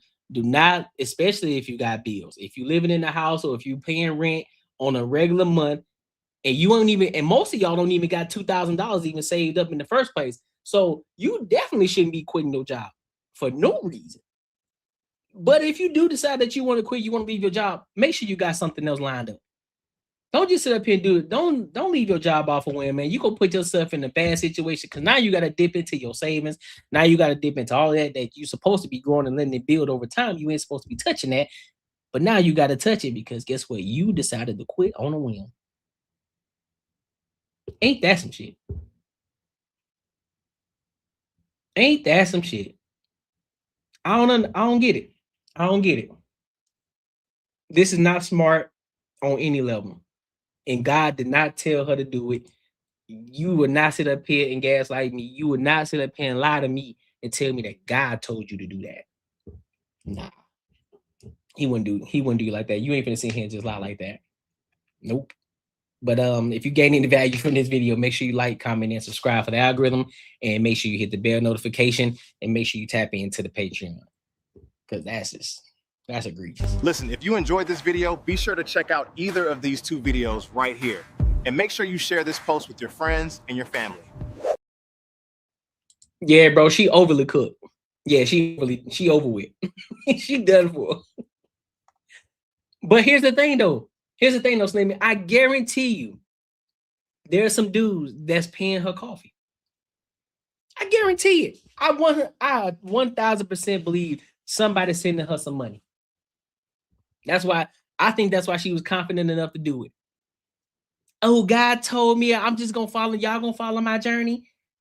Anybody that say journey, they want to do lifestyle content. Anytime I hear anybody talk about journey, yup, it's lifestyle content. 1010%. You ain't finna sit up here and play with me, dog. That's a funnel. That's a funnel move to say, listen, I quit my job to become a full-time content creator. I'm pretty sure we'll hear from her soon. And say, man, she just want to do social media. Yeah, exactly. She definitely just want to do social media. That's definitely worldly. That's a fact. She won't get the comments that she thinks she's getting. Let's look at the comments. Let's see what she got. Oh Lord. Listen, bro. She got a whole gang of them. Let's look at the comments. Shorty said, I just quit my job. I just quit 30 minutes ago. I have faith, but I am nervous. Literally put my 2 weeks in an hour ago. I'm going to figure it out. I'm a cat. I always land on my feet. Blessing to all who reads this. You're not alone. For someone that's about to do the same, do you have an update? How's life been? No update with that one. I just quit 40 minutes ago. I couldn't take it. I've been quit my job. And I just been letting God lead me. Man.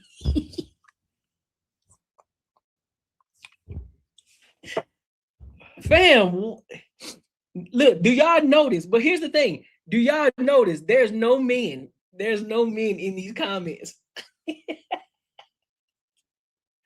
I quit last October, even though I'm still currently trying to figure. You quit last October and you still trying to figure things out? What you mean?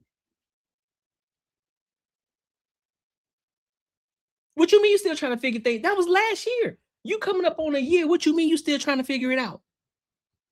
I felt the time was coming along before I actually quit. The first opportunity that came around, I was trying to look for jobs before I actually quit. And because I never found anything, I stayed. Big mistake. So opportunity came around again. And I said, I'm over it this time. I'm getting out. Still applying for jobs in the meantime.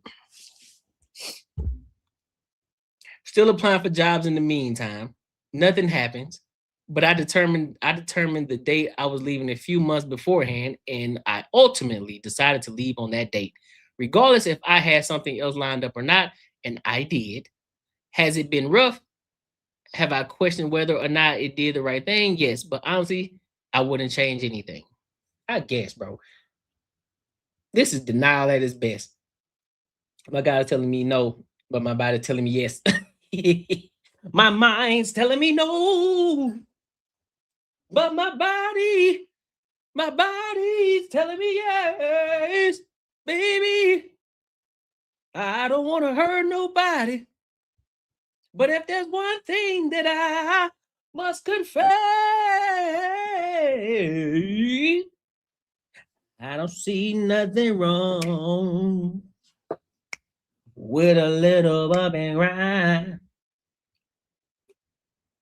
Crazy, bro. Yeah, she don't want to work. That's crazy. Listen, we gonna hear about it. She gonna say she want to get put up. What a real man at? What a man making 6 figures at? It's coming. It's coming. Nah, man. Listen. Don't be playing with me like that, bro. I don't got no voice, bro. I just be playing around. You said better than yours? Let me read the super chat real quick, bro. Let me read the super chat real quick. Yeah, you right, man. Making money is 10 years, me and you gonna have matching Benzes? 10 years. Thinking more like 10 days, man. 10 days.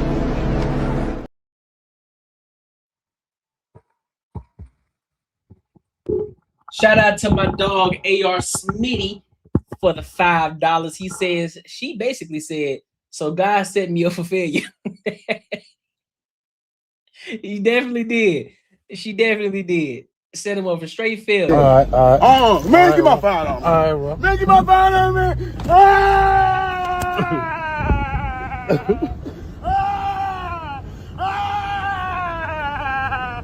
Get my $5. Get my $5. Damn, All right. Shout out to you, AR Smitty, bro, for the $5. I appreciate you, my dog. All right, so let's go ahead and go to this next topic, man. I want to get into this next topic. So we back with Donnie Wiggins. We back with Donnie Wiggins. Shout out to 44, Coach 44. You know what I'm saying? Bet by popular DQuest.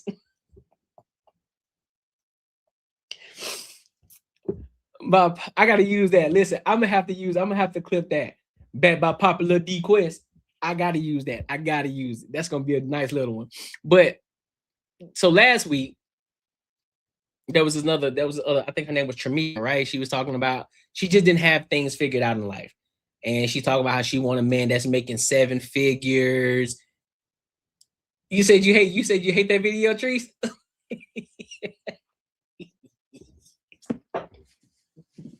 Hold on. Which video? You talk about Coach 44 or you talk about the give me my $5?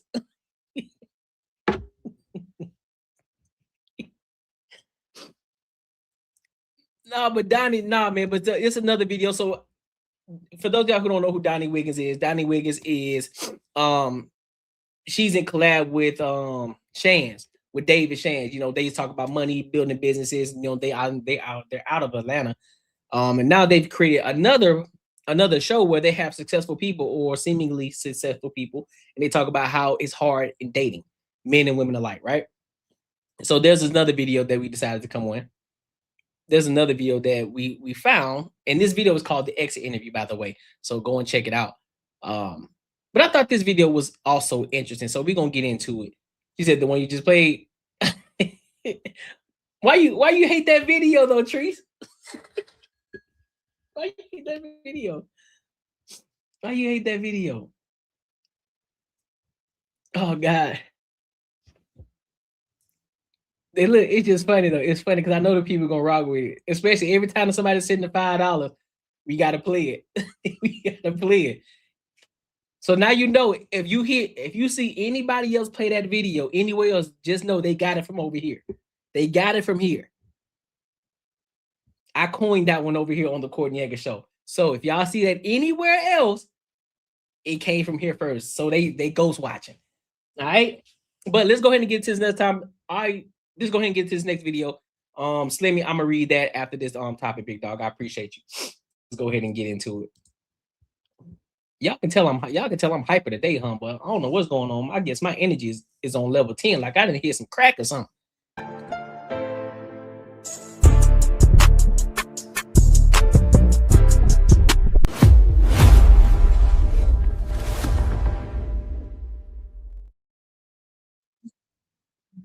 He came out with her Starbucks cup and her overnight bag.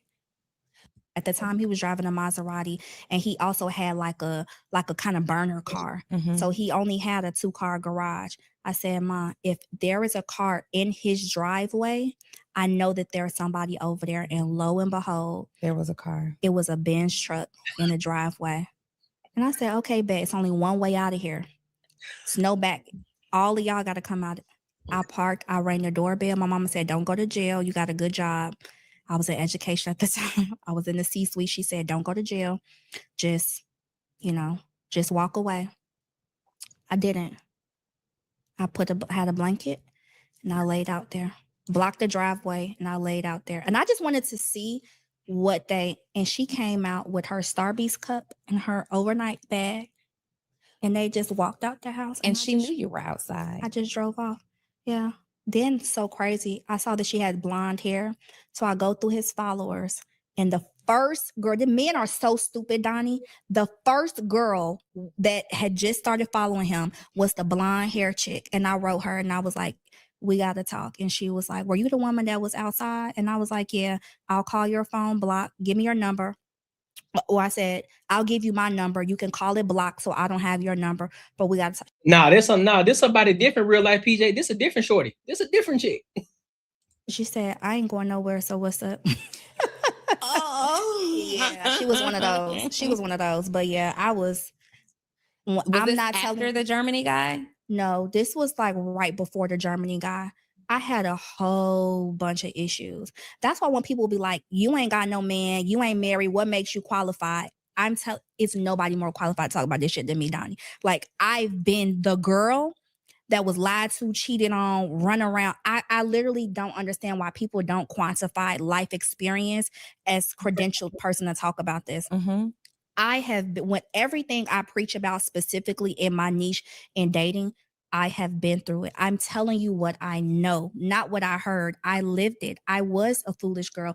I was manipulated by men. I was emotionally abused. I was that girl. I had a whole bunch of unhealed trauma. I was crazy. I was looking for love in all the wrong places. I've been hurt. So I feel like, let me tell the world what I know. So boy, it's out the mud. We got Rashad McCown.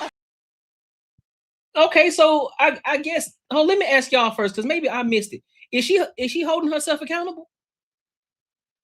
Or is she saying that everything that has been done to her? I'm trying to make it make sense here, because what it sounds like to me, it sounds like, okay, I got trauma, but yet I'm not gonna fully hold myself accountable.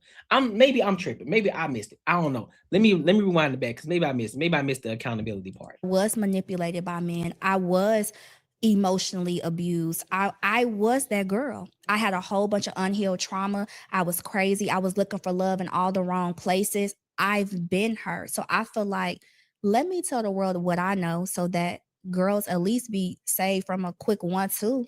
Have you ever been treated well in a relationship? Yes. Yeah.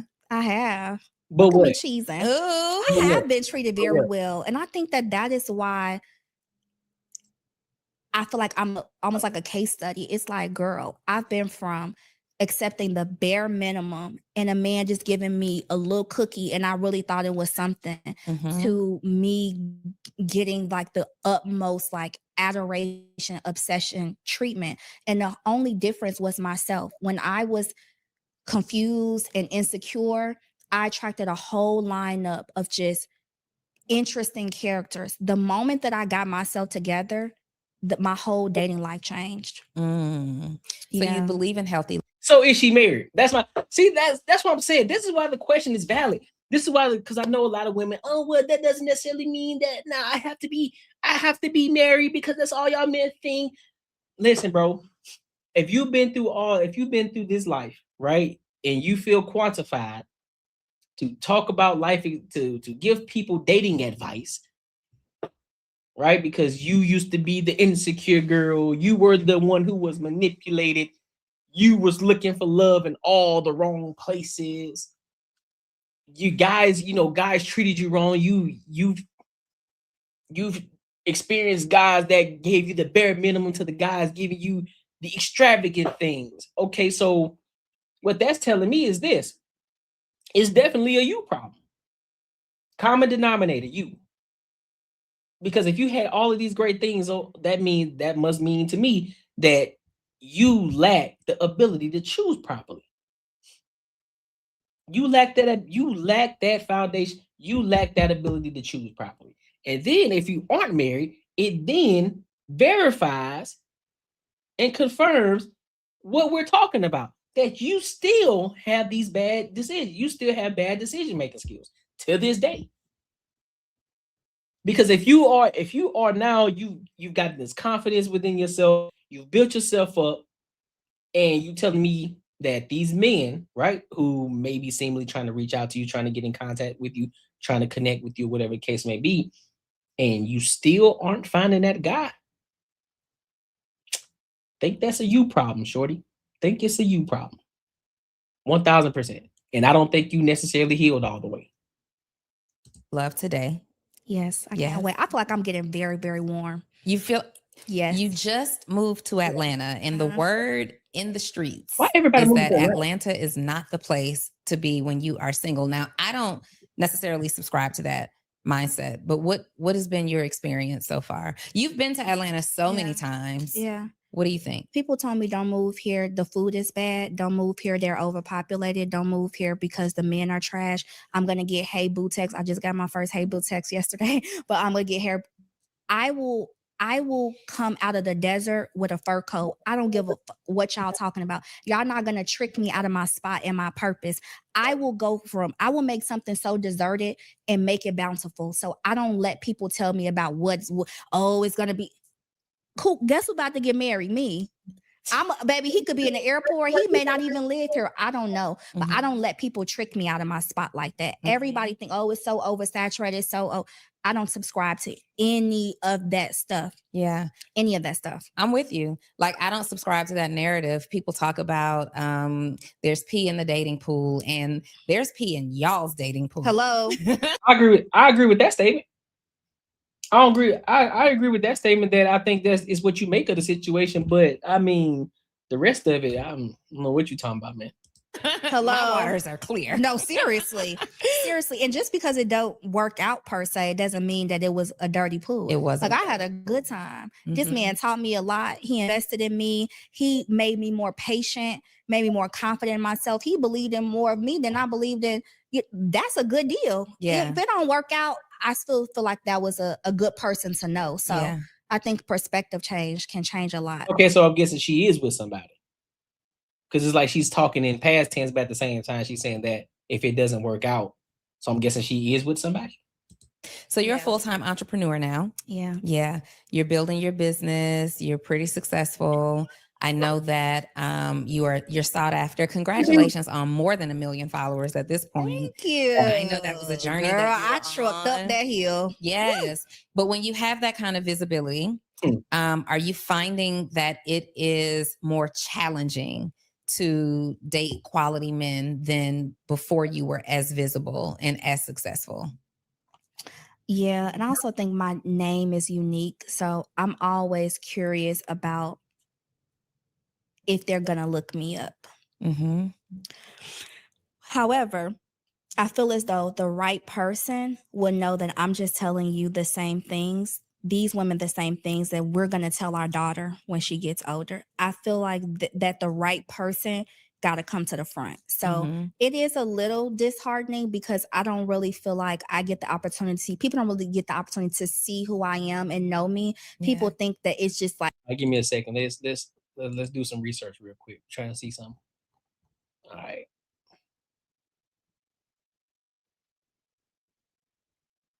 Let's see what we working with here.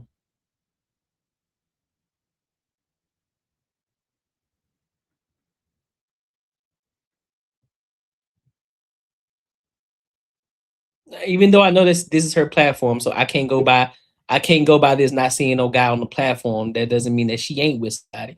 So I can't go by that, but we're just trying to get a good idea of who we dealing with right now. Okay. Is that who that is? Let's see.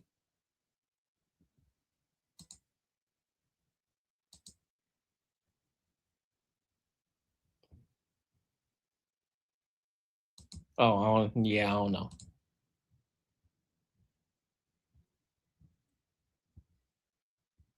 All right. So I guess that's what we're working with right now. All right.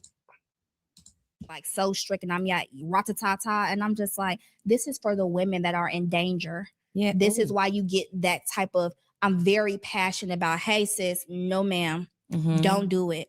And I don't think that men see me as that until they date me, and they're like, "You're so girly," and I'm like, "What did you think I was, a pit bull?" You know, like they're like, "Oh, you're submissive. You know how to listen. You don't overstep. You're not listening to respond. Like, you know how to just hold your emotions until it's time to really talk about that." And they're just like, I'm pleasantly surprised. So yeah, it is like a catch-22. Do you feel more pressure to show a softer side of you? with men? Well, period, just in public, because I get that exact same response. Mhm. Oh, you're so strong and so masculine. And I'm the furthest from masculine. Mm-hmm. I don't think, here's the thing though.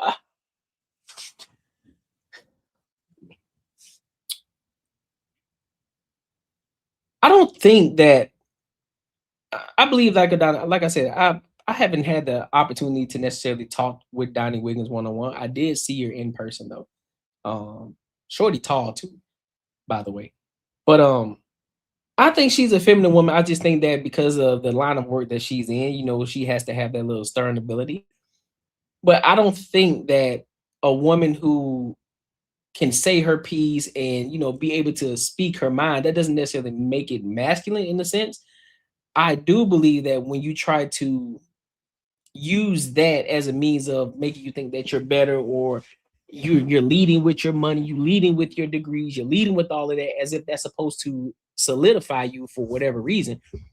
I think that's where the issue comes in. Now that you think, because now you're in the space of, you seem as if you're trying to compete with a man.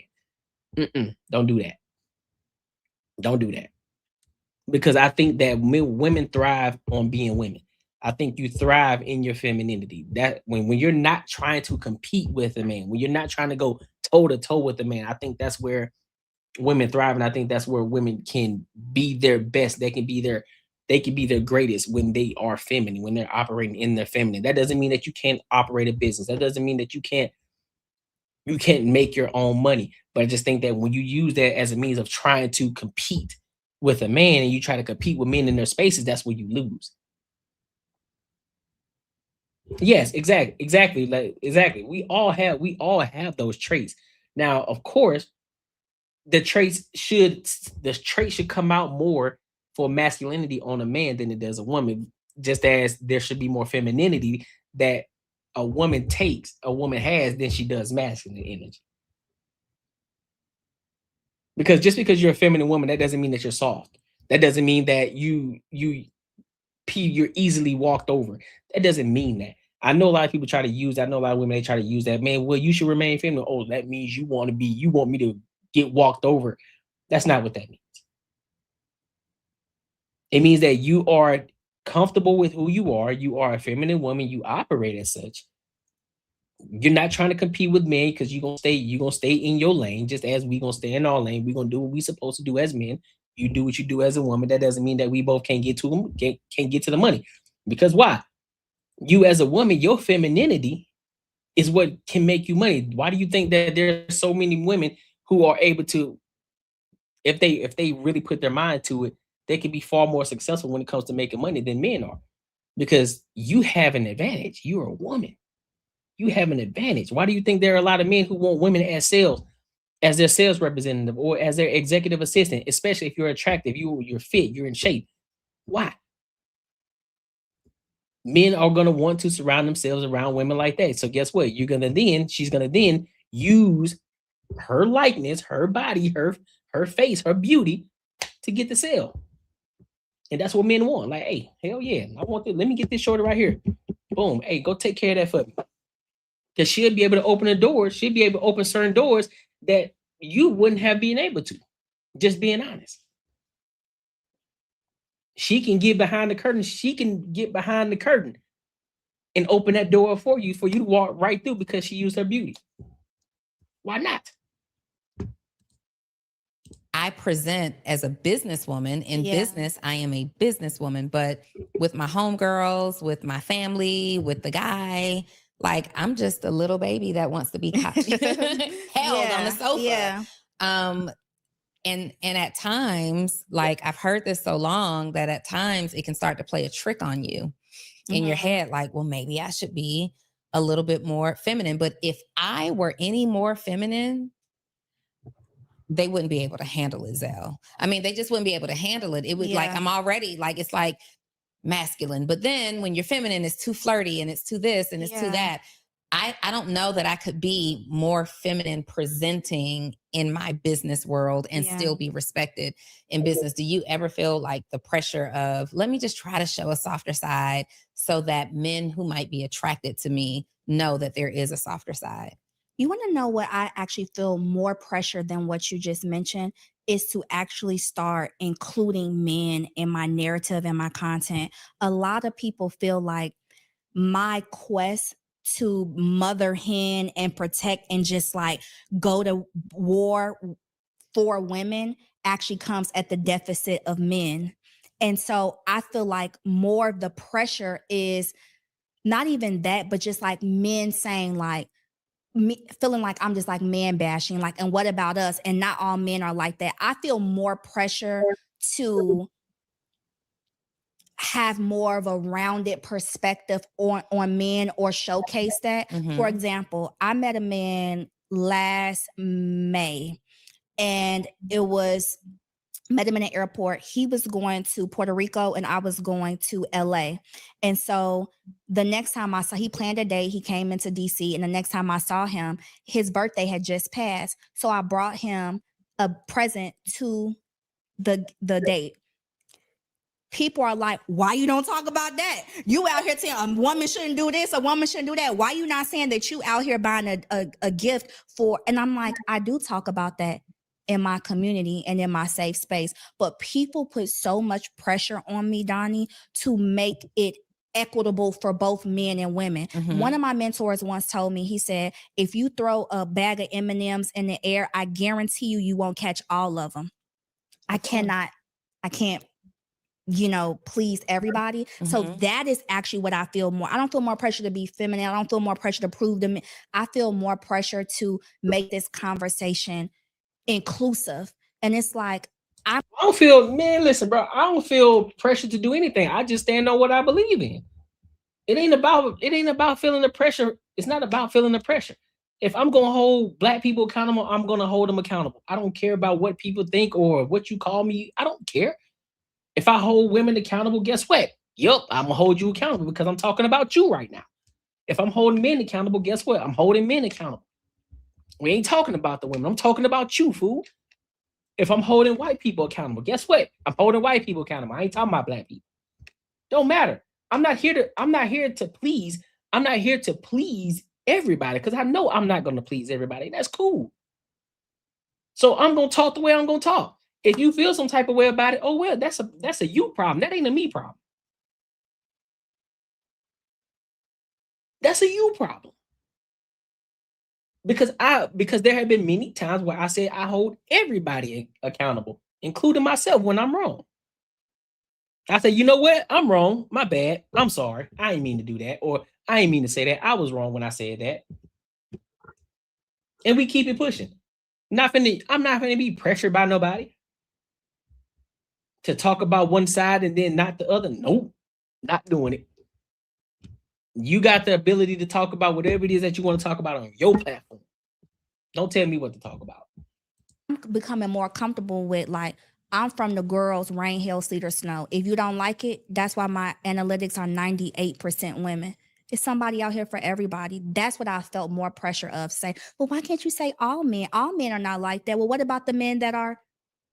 What about the men that I had sex with on the first day and now we're married? Well, congratulations. But the other women are not having sex with a man on the first date and getting married. They're getting ghosted. So I'm gonna talk to them. Period. And as it relates to you and dating, when you're thinking about the man, like, are you ready for marriage? Do you think that you said that you're going to attract your husband and end up married, but is that okay? So she ain't married. All right. That's something that you're looking for right now.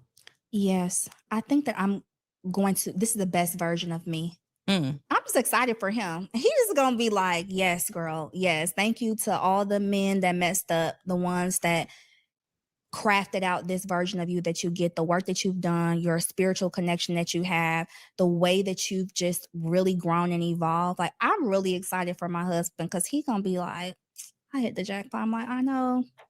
I know. I've been working hard. I've been working hard on it. Lucky you. But no, I'm so ready for marriage. And I think that it's coming. What does he look like? What does the husband for you look like? Overarching. He is a man of faith and a man that practices faith and practices his faith. And I can see like the glory of God on him.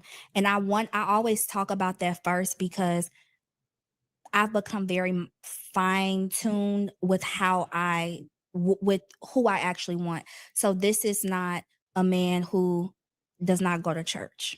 Okay, so he goes to church. You can't be wearing that. You can't be wearing that jacket in church. That shirt, that jacket that you got on right there. You can't be wearing that in the church. Just saying.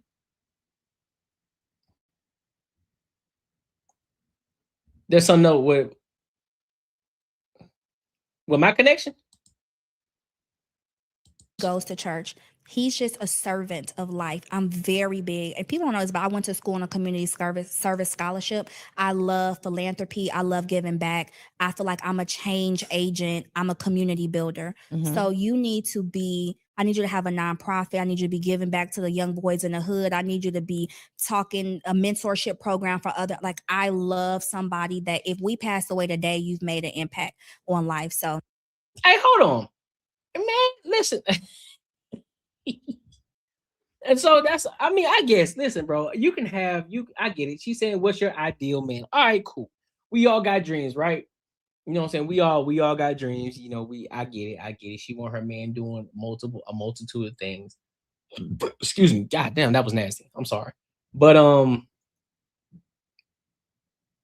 I get it. I hear you. But what if he's not that? Are you okay with that? What if he's not the guy that's giving back to the community? Meaning he's not giving to the underprivileged kids. Then what? Is that a deal breaker for you? Or what if he doesn't care about nonprofits? What if he only cares about building his family? What if he only cares about listen, I'm getting these riches for my family, for the people that's closest to me? No, that's fair. That's what I'm saying. But I want to make sure I get down to but I know the question in itself is saying, what is your ideal man? So when we say ideal, we know it ain't perfect, right? That's if all the stars align, this is what I would want. I get it. But I just also got to ask that question though. So what if he don't have that? Are you okay with that? I think the better question is, what is your ideal man that's not perfect? What is your ideal man that is not perfect, that you can actually bump into in the street? What does that look like? Because now when you think of an ambitious man, guess what comes with ambitious? Busy. Constantly on the go, constantly on the move. Are you okay with that? Kind of like the conversation we had with Tramika, right? On this same show. She was talking about how she want a man that's a 7-figure earner. But yet at the same time, she said she want a man that loves to spend quality time. Well, you ain't finna get both. You got to pick one. Because if this man is a 7-figure earner, that means he's busy. He's constantly on the move. He's constantly on the go. He's a busy guy. So quality time is not going to be ideal.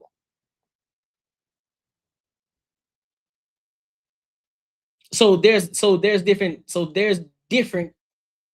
What up, Mayana? That's why it's important to me that you're actually in the church doing service, and service is a part of your everyday life. What if he meets you or you meet him and he has the potential to do those things? He has a desire to. He's not doing those things just yet, though.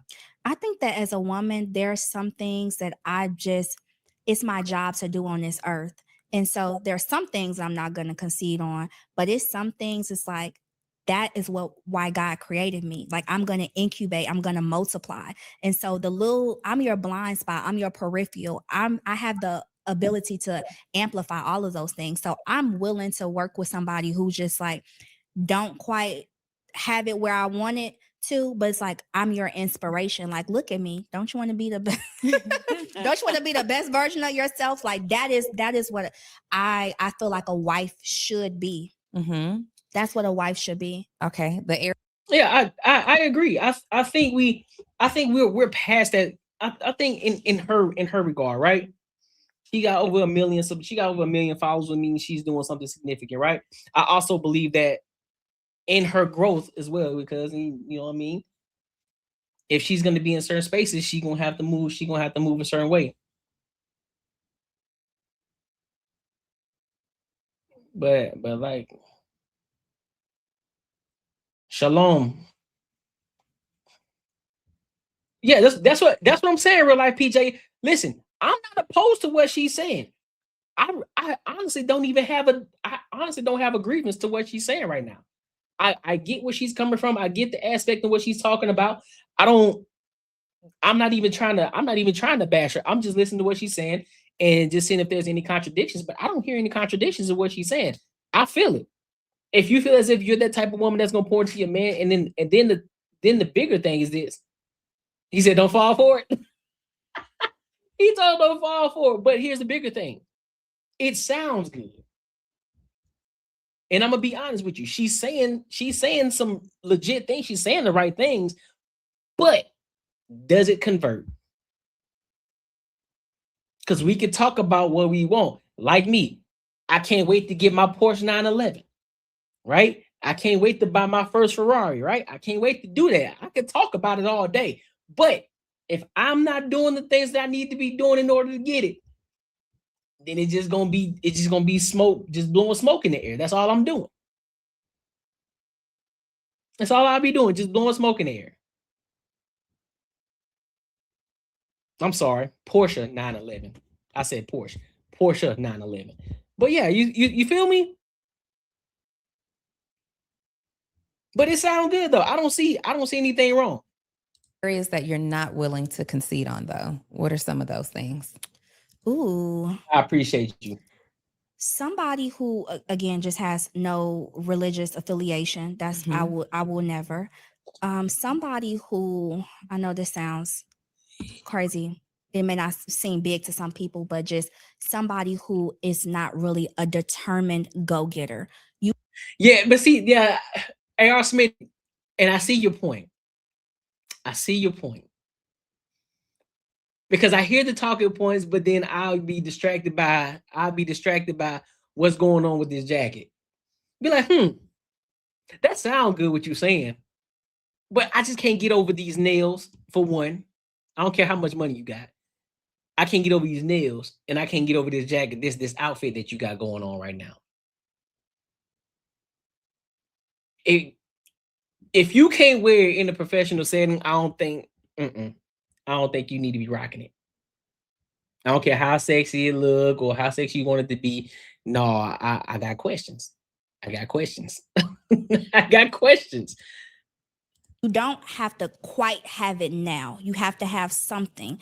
But I'm talking like I am thoroughly attracted to somebody who's looking at turning 0 into 100. Yeah. I need that type of drive. It makes me horny, Donnie. Like I need that. Ooh. I need that in a person. So somebody that just has a quest for life.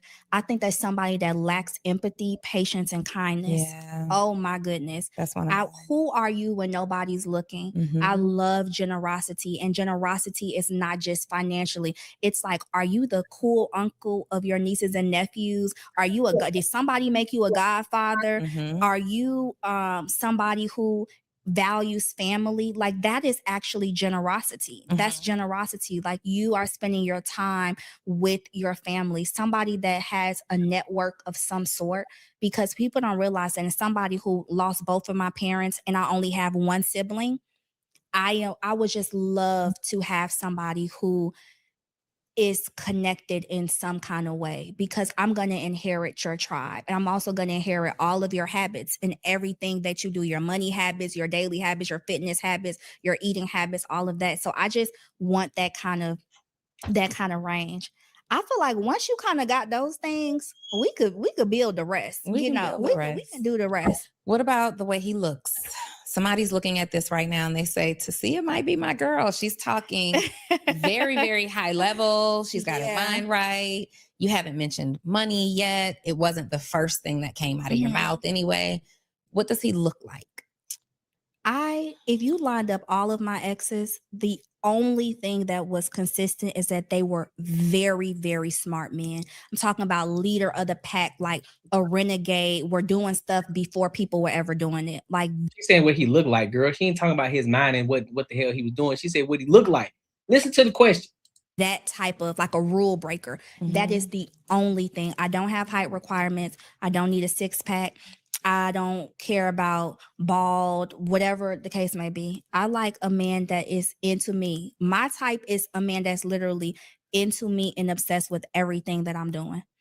So I feel that so much because I mean, I definitely want to be attracted. Yes, that's important. Yeah, So but the I'm things that I am attracted to attracted intellect. Oh, intellect, full blown. Mhm. After the intellect piece, I feel like I always meet smart men. I am attracted to nice teeth, Mhm. not the Atlanta veneers, Okay. but nice teeth, full lips, Mhm. and someone that is well put together. Mhm. That is something that I'm just like, it just takes me over the top a little bit. Yeah. I cannot do somebody that just doesn't have a good oral hygiene routine. Like I need you to have gone to the dentist. I need you to, Invisalign quick. It'll take you 3 months if you got a couple spaces.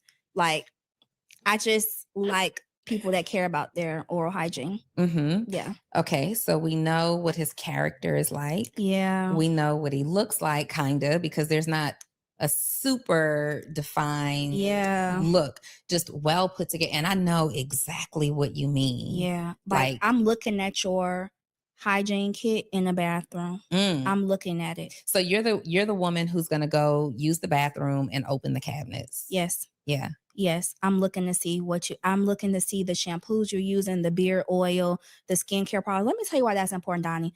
People that care about quality, even in their personal life, are not the people that's going to cheat you. Even if it's not the same equally yoked, like maybe you spend more money on camera equipment because you like the bike and you bought a $700 bike. You're not going to trip about my Sephora trip. You see what I'm saying? Because people that like quality. And so I'm always interested in how you indulge yourself in luxury and quality outside of me. Hey, listen. Hey, hold up. I got to be honest with y'all. She cooking right there. 1,000%. I 110,000% agree. Hygiene is very important. Hygiene is very important. We had this conversation on Wednesday. We were talking about DJ Envy. We were talking about DJ Envy, how Buddy didn't know how to bathe. Talk about his wife taught him how to bathe. And so I went into an entire moment of teaching motherfuckers how to bathe. Like, hey, big dog. Like, hey, you need throw away the towels, get rid of the rags. You got to upgrade your cleaning style, big dog. Get you a silicone scrub with the long handle, pause. You feel me? So that way you can scrub your back, you can get up under them arms, you can get between the legs. When you gotta go bowl, you gotta clean that undercarriage. You feel me? You gotta scrub every day because you got a lot of things going on out here in this world that you moving around, you touching stuff. So you gotta scrub that body. You gotta get in there, bro. You gotta scrub everything. You gotta clean it up. So yeah, the hygiene is very important. You gotta scrub and clean your body. You know what I'm saying? You gotta start taking care of. You got to manicure your nails. You got to cut your nails. Can't be having these long fingernails. That's disgusting. Things be getting under your nails. You're nasty. You're nasty. Wash your hair. Wash behind your ears, big dog. Ain't nothing wrong with that. Wash behind your ears. When you get out the shower, you know what I'm saying? Put some lotion on your face. If you want to take it up a notch, you know what I'm saying? Go ahead and get you some eye cream. Put this joint on your eyes. Get your little eye patches, put them under your eyes. You know what I'm saying? You want to make sure you taking care of yourself, taking care of your hygiene. Make sure you get you a tongue scraper. Make sure you get you a water flosser, a water pick. Is what they call a water pick. Make sure you get you one of them good old toothbrushes, not the regular ones. Get the one that actually moves so you can get out, so you can clean your teeth. And then on top of that, if you feeling more inclined, get you the one that get you the plaque scrubber too. They got the little plaque, the one that they use at the dentist. When you got the little white shit around your teeth at the bottom of your teeth, all that plaque build up. Hey, they got those little joints that you can do it yourself. You can clean that shit up around them, man. You know what I'm saying? Take care of yourself, bro. Scrub your tongue, because I know a lot of y'all got a lot of y'all breath stink. So here's a breath test for you. Lick your wrist. Just lick it and then smell it. If it stinks, then I know you got bad breath. And you know what can help with that? Throw some lemon in some water while you're drinking it. You know what I'm saying? Help clear some of that up. You feel me? Get you some mouthwash. I'm the type of person, listen, I be doing it all kind of ways. Nigga, I'll throw some mouthwash in there, scribble it around a little bit, then I'll go inside with the toothbrush at the same time, be scrubbing at the same time. You know what I'm saying? Minty freshness. We out here. You know what I'm saying? You see them pearly whites, big dog. Listen, I ain't lying to you. You feel me? So hey, listen, it's important. He said, I gotta look, I gotta look at your cabinet. I'm good. He said, if I gotta look at your cabinet, I'm straight. So luxury is important to you. Oh, absolutely. So this man would definitely need to be of a certain financial status. Yeah. What kind? Yeah, for sure. What kind? I just feel like I'm always looking for a man to elevate me. And I actually quantify what the financial status is, right? So let's just say you may not make so much more money than me, but you are somebody who is just a problem solver and resourceful. See a problem, fix a problem. To me, that is equivalent to wealth. That's equivalent to like that's a value add to me. And so I get it from so many different kind of pockets. You know, it's like, even again, how you fix my problems, how you help me out, how you assist me, it's like, okay, well, you got a business, you got a website. Well, I'm starting an LLC and I need a website. That is how I evaluate if somebody is like a financial status for me, you know? And so I don't think it's really an amount. It's more so just lifestyle. Yeah, I think I'm more of a lifestyle girl. Okay, so fellas, listen, we have. Do y'all think that's still an amount? Because I think it's still, I think that's still quantified behind a certain amount. A person that's resourceful, right? A person that always looking to solve a problem. A person that is, you know, who is a value add. And then the way that you live your life, it speaks a lot on the type of money that you make too. Let's be 100. Let's be 100 with it. Yeah, Cold War. Yeah, that's what I'm exactly real life, PJ. You know what I'm saying? So that number has to be a number. Whether you don't know the specific, maybe you can't break it down to 100,999. You know, if you can't break it down to that level, but there has to be a figure range. Okay, so we talking 6 figures, we talking 7 figures, we talking 8, 9. What's that figure range that we're talking about? Because I constantly keep bringing up certain areas in Scottsdale, right? Like Biltmore, the Biltmore area. The difference between of how it looks over there versus how it looks in different areas like a Glendale is night and day. People take care. I give you a prime example, man. I went to play pickleball yesterday, early in the morning. Woke up at 6 in the morning, went to go try to play pickleball. In one area, everybody out there early in the morning, men and women alike, they out there getting to it, playing pickleball. They out there.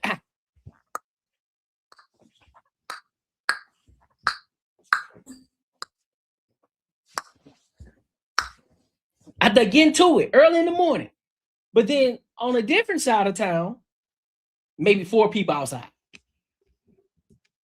And again, guess what those 4 people were? Asians.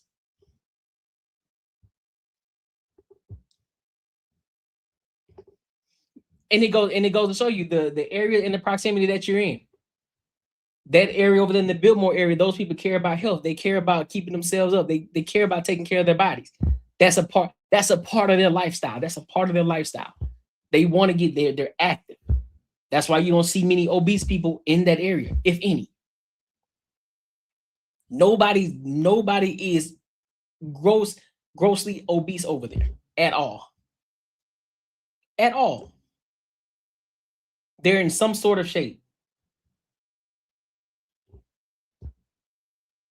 So yeah. So in what she's speaking on, it has a number for sure. Hey, listen. AR Smitty, listen. Find the area, big dog. They out there.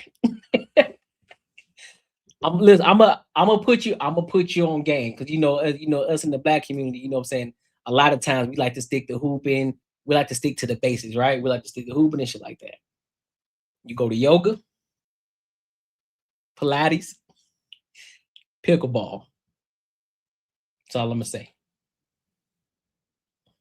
Pilates, yoga, pickleball.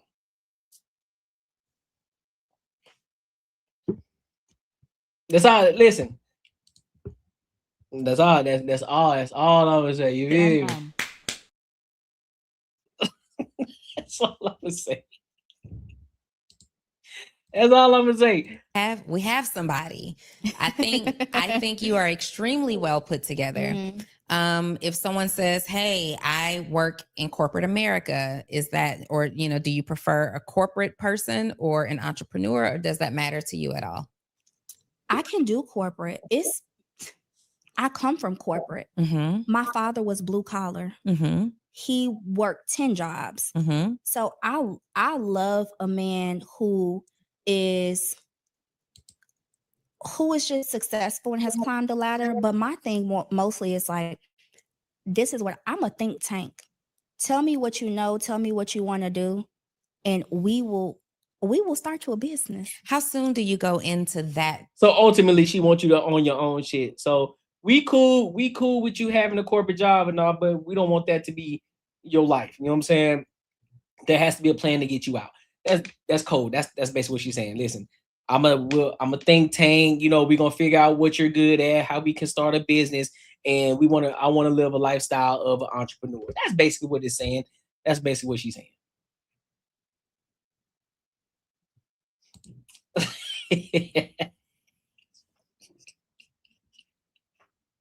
That's true too.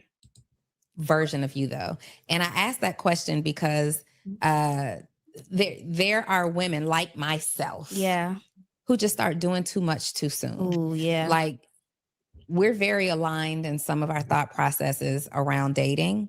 I too am a multiplier. I too am going to see things and connect the dots and put the pieces together. But I have learned in recent years that you have to pull back a little bit. And it's not for me because that's just innately who I am.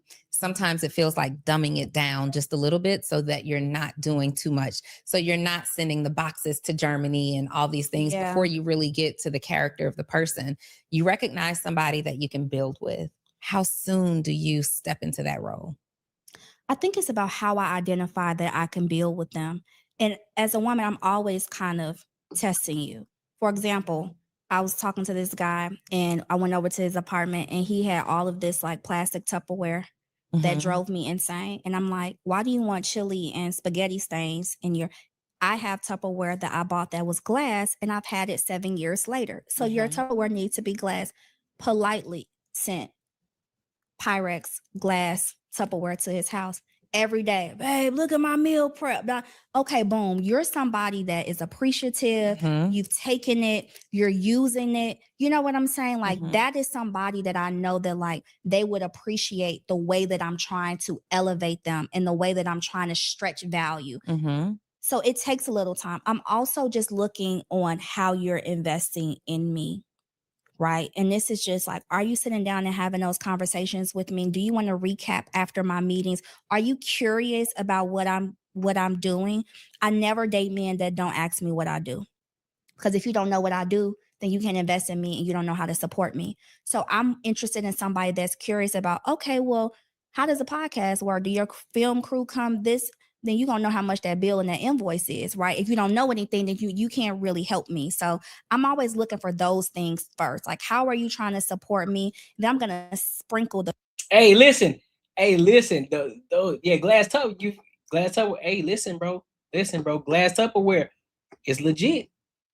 That's what we do, bro. I'm telling them glass Tupperwares, dude. They're phenomenal. I'm just going to say that, bro.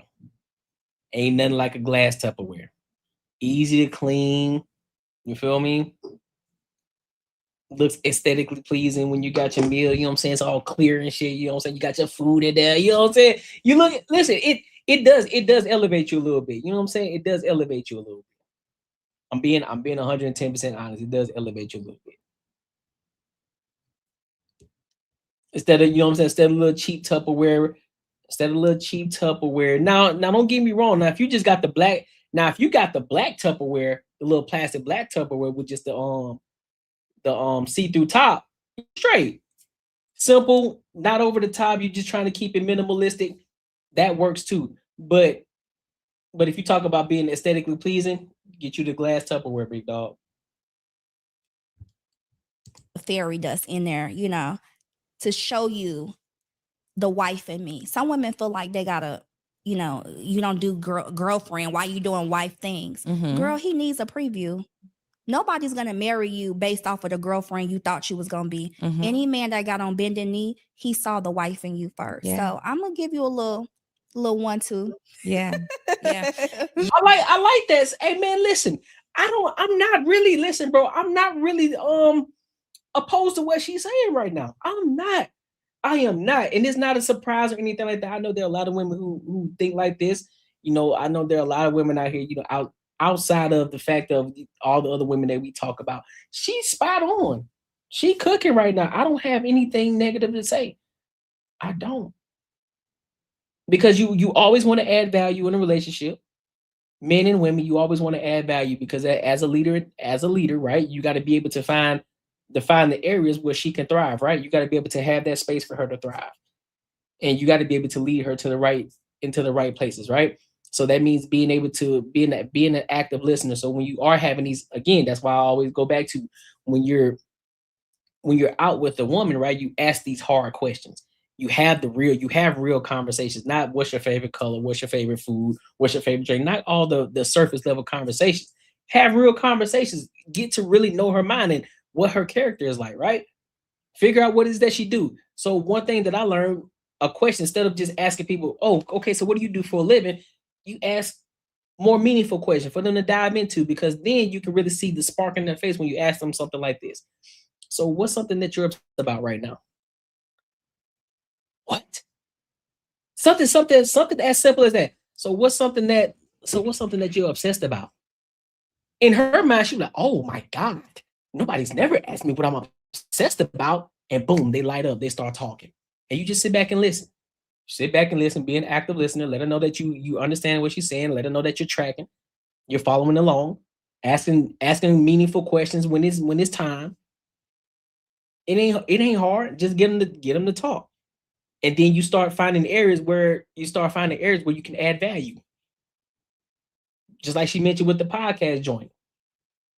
Oh, you just get started with a podcast? Listen, shorty, look, let me learn something. Oh, how long have you been into your podcast? Oh, you've been doing it for a couple years now. It's successful, huh? Okay, so look, have you ever thought about, so did you know, now tell me if you knew this or not, did you know that all your ads aren't created equal? What do you mean? So, you know, you reached a milestone in your platform, right? You got over 1,000 subscribers, right? And you know that you started getting ads, right? She's like, yeah. Did you know that all of them aren't created equal? What do you mean they aren't created equal? So did you know that the way that you format your platform, there's a certain amount of ads, there's different types of ads that you can get. So if you just an entertainment-based ad or an entertainment-based platform, the ads are probably paid anywhere between $2 to about $4 to $5 per ad, which is on the low level, right? And you can say somebody like Mr. Beast, but you know, so he figured out a way to still make a lot of money off of it. However, he still had to have a lot of subscribers. He had to have a lot of views in order to hit that big number, right?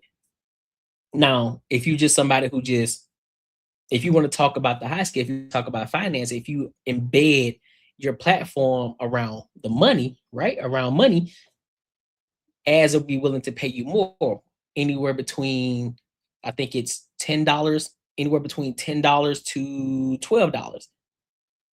So now that means you can have less views and you can make a lot more money. And then you don't have to have over 1 million some subscribers in order to hit that number, to hit a certain number, right? So that person who's making $2 to $4 per ad, you're making way more than them with less views. Boom, value add. I didn't even know that. Oh, can you teach me how to do it? I got you. That's a value add. Somebody who didn't even know. Yeah, I never understood why women say if you're a girlfriend, do not do wife duties, you do not want to get married. Exactly.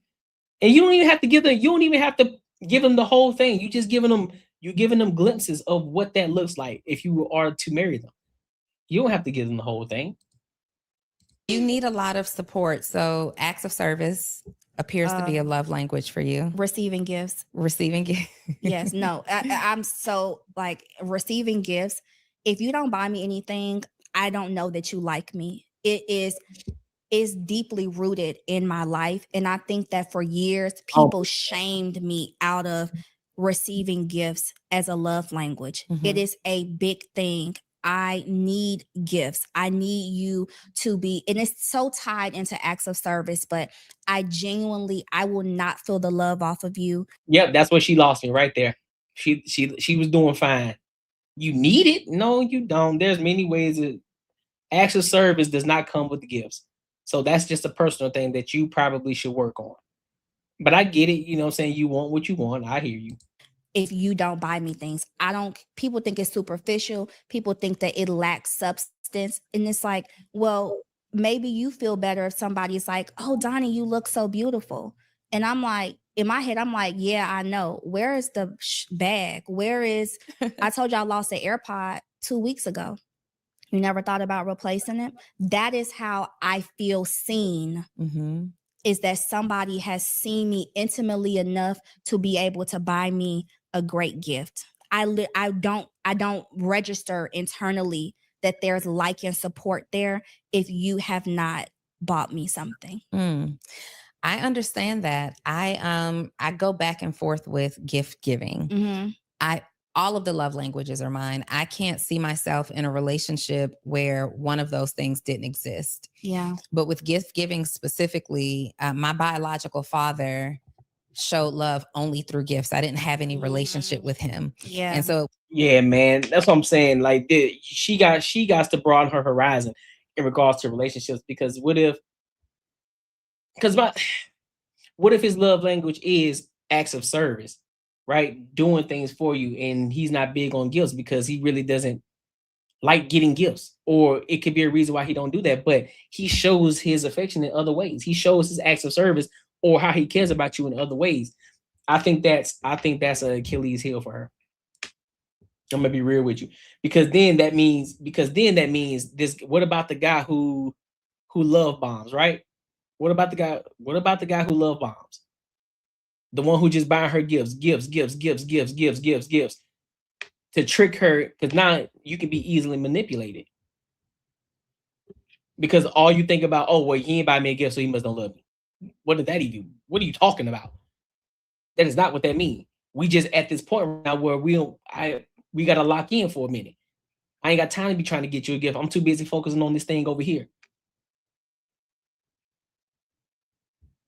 I'm too busy focused on this thing right here. I ain't got time to be worried about trying to get you a gift.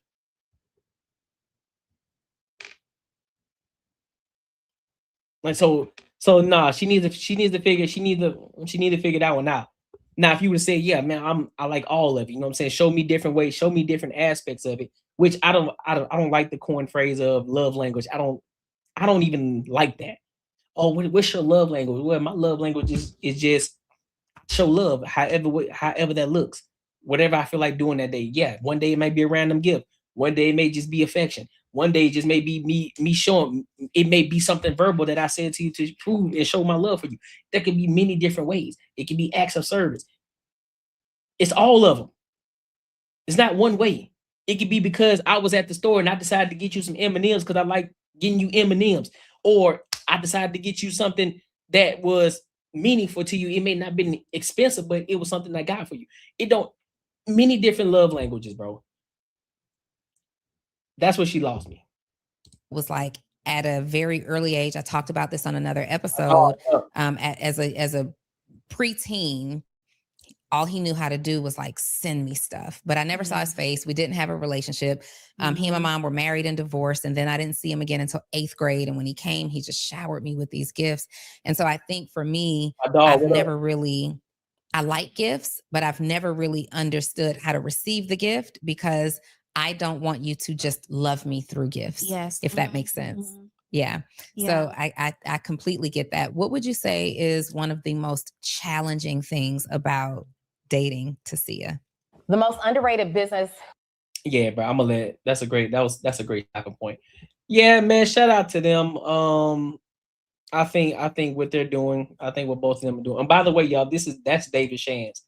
That's the guy. That's David Shands right there. They're business partners.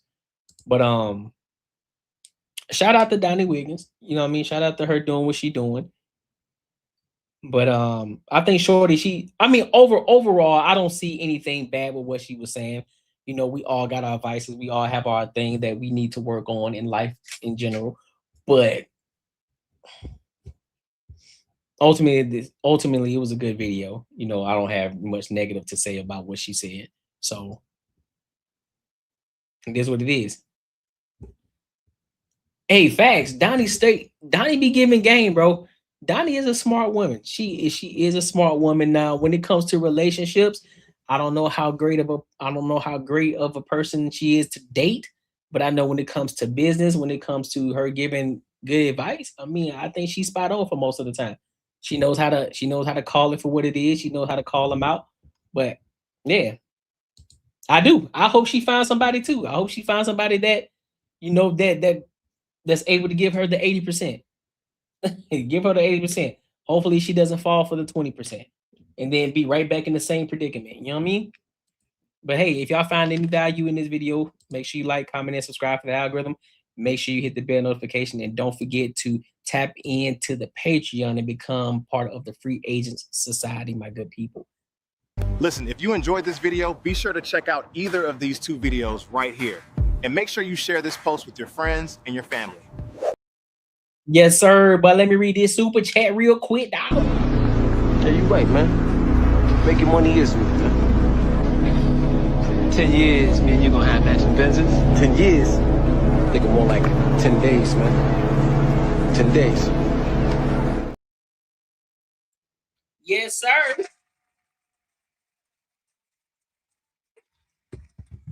Shout out to the dog, Slimmy, for the 20 ball. He said supporting the homie. That dude running and crying for the $5 is always hilarious, man. That's a fact. we can't take that. We can't take that one away. We can't take that one away. Shout out to Lady Zyrex.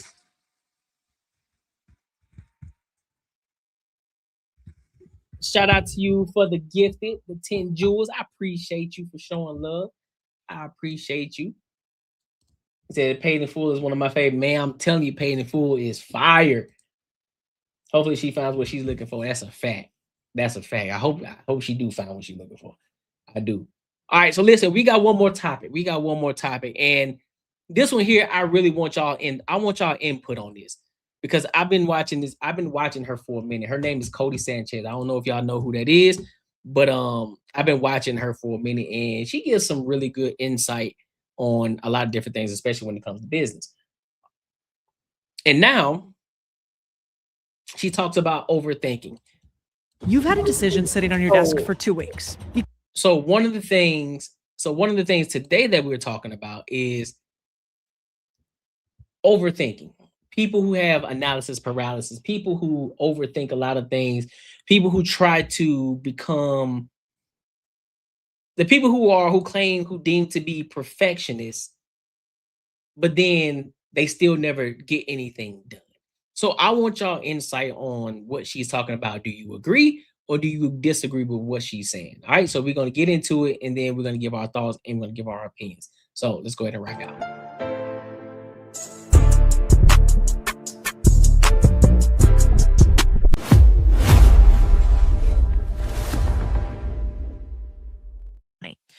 So I want you to think about it like this. Every decision you face has a shelf life. The information you have on it is super fresh right now, right? Your conviction, strong today. The opportunity, most available today. Every day you wait, 3 really scary things happen at the same time, and they happen invisibly. 1, your data ages, meaning like the context you're deciding in is already different tomorrow than it was today. So you think you're like gathering information, but actually you're watching that bread go stale. Number 2, your conviction starts to erode.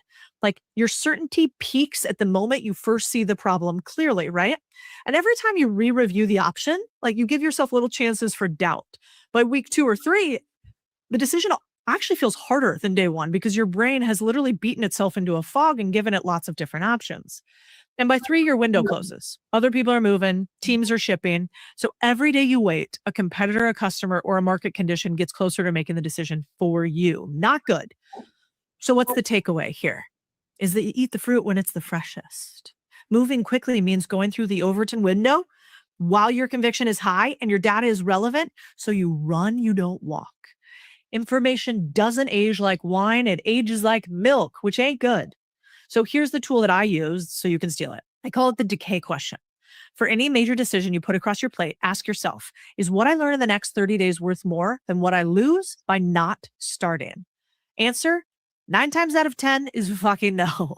For 90% of decisions, the honest answer is no. And the 10% where the answer is yes, you're dealing with a genuine one-way door and you should take your time. I'm going to get to that in a minute. It's one of my favorite stories of all time from one of my favorite entrepreneurs. But I actually want to take you back in time first to a guy by the name of Jim McKelvey in St. Louis in 2009, who almost sold a $2,000 piece of art at an art fair. The buyer was ready. He had the money, but McKelvey, the glass blower, he couldn't take it. You see, he was an artisan, not a shop with a full point of sale system. And at that time, that meant his customers had to pay in cash or walk away empty-handed. So he lost the sale. McKelvey was pissed, right? So he called his friend Jack Dorsey, the co-founder of Twitter, who had interned for him actually as a teenager, to rant about this thousands lost. And Dorsey said, why don't we just fix that? 3 weeks later, 3 weeks, people, they had a working credit card reader that plugged into an iPhone, and that simple product launched the company Square. After seeing all the success that Square had, Amazon, big baby Amazon, they launched a competitive product called Amazon Local Register. It's a mobile credit card reader for small businesses, and it had lower fees. So it's way cheaper. It's backed by $100 billion Bezos with the brightest minds in tech. And less than a year later, Amazon realized Square's lead was going to be impossible to catch up to, so it quietly shut down Amazon Local Register. What's the lesson? Square won because they pounced on the market years earlier when conviction was high. McKelvey missed his sale. Data was relevant. McKelvey had no way of accepting credit cards at that moment. And the window was open. There was no point of sale system options for a small sole proprietor. They moved fast, so they won. So if you're currently sitting on a decision about a changing market, maybe it's AI, a new competitor, a shift in your customer's behavior, you don't have more time than you think. You have less. In fact, I just got in a little scuffle with one of my team members about that this morning. I have a rule. It's called the 24-hour rule. And now I think it's even a shorter rule. It might be the 2-hour rule now. But the rule is when you meet with somebody that you want something from, you should overwhelm them with the speed at which you respond back after the meeting with something impressive. So we had just met with these investors. And the investors that we met with were going to give us millions of dollars in one of our companies. And I got pissed because it was Friday afternoon, Friday evening. Do you think we got that response out to them that day? We did not. So guess what happened? They beat us to it on Monday. And what happens when you do that? You show them that they move faster than you do. I hate that. So I want you to be like Square. When you see an opportunity, don't hesitate, go. Like real life Slack that inspired this podcast today. My team said they would get back to me in a week. And it's this. Listen, bro, I think I suffer. I ain't gonna even say suffer from it. I have this thing, and one of my good friends, he coins me on this every single time. He was like, one of the things that I like about you is one thing I like about you, see, is that you take action immediately. If I learn some new information, I do my best to try to implement it right then and there while the iron's hot, while it's still fresh in my mind, while I'm motivated to buy it, everything, I take action on it right then and there. And so I think that's something that I'm big on as well. So even when it comes to people responding, if there's something that I want to get done, I want it done now. I don't want to wait 2, 3, 4 hours later. I want to know, can we get this done now? Because that's how I look at it is, it's one thing off of my plate that I don't have to continue to keep worrying about. The sooner I get it done, the easier I can get to the next thing, or I can move on to the next step. I hate having to wait. So if I have to put myself in a position like, all right, bro, I want to get this certain thing knocked out now. Can we get it done now? Well, man, listen, man, give me about 48 hours. 48 hours, man. Like, you can't do it in the next hour or so, bro. Yeah, and I think that's why, a lot of times too, a lot of people prefer to do it themselves because they know they can just get it done right then and there. You don't gotta wait for somebody to get opportunity, to get time. It's like, nah, I need this done now. I gotta get this done now. Cause I've asked some things from some people before. It's like, hey man, listen, I need you to do this. Can you do this for me? And then here's how I try to apply the urgency behind it. Hey, listen, man, I'm trying to do this by X, Y, and Z. I'm trying to get this done as fast as I possibly can, man.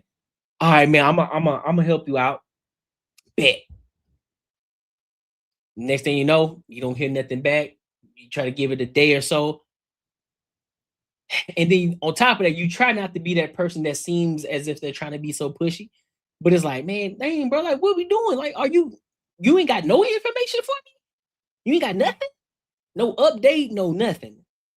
All right, well, I guess I gotta do it myself then, because apparently we moving on your time and not mine. So yeah, so I definitely understand that. I definitely understand that as well, even when it comes to building the Patreon, right? Instead of me, because at first, because this is how it was with the Patreon, and this is why I'm pushing it so hard now. When I first started doing this platform, right? When I first started the Courtnee Edgar Show, I started the Patreon at the same time. Now I'm like, I'm just gonna push the Patreon. But then I was like, why push the Patreon now when I ain't got nobody? Ain't nobody checking for me right now. Right? And I'm still not huge yet, but from where I started into where I am now, we've gotten bigger and we're constantly growing. And I was like, man, no, maybe not. Maybe I shouldn't push the Patreon right now. So I put it on the back burner for now. And then just recently, probably I say about a month or so ago, I asked the chat and I was like, man, should I push my Patreon? Like, should I actually push my Patreon, considering the fact that, we're about to push 3,000 subscribers on YouTube and I haven't been pushing it like I should have. Should I push it? And then the people was like, yeah, push it. I was like, all right, bet. Well, we back up. And so now when I actually started it back up, I started to do some more research. I'm like, all right, man, how can I, start to talk to AI, which I think that's another thing that people should jump on right now and not wait on, is AI. Really start to use it to hone in on different things and different ideas that they may have or been sitting on for a while. Use AI to help you configure that and figure some things out. I use AI to help me come up with the free agent society. That's the identity name for the earn not giving community, right? When you think about free agent society, you think about earn not giving, you think about Courtnee Edgar from the Courtnee Edgar Show.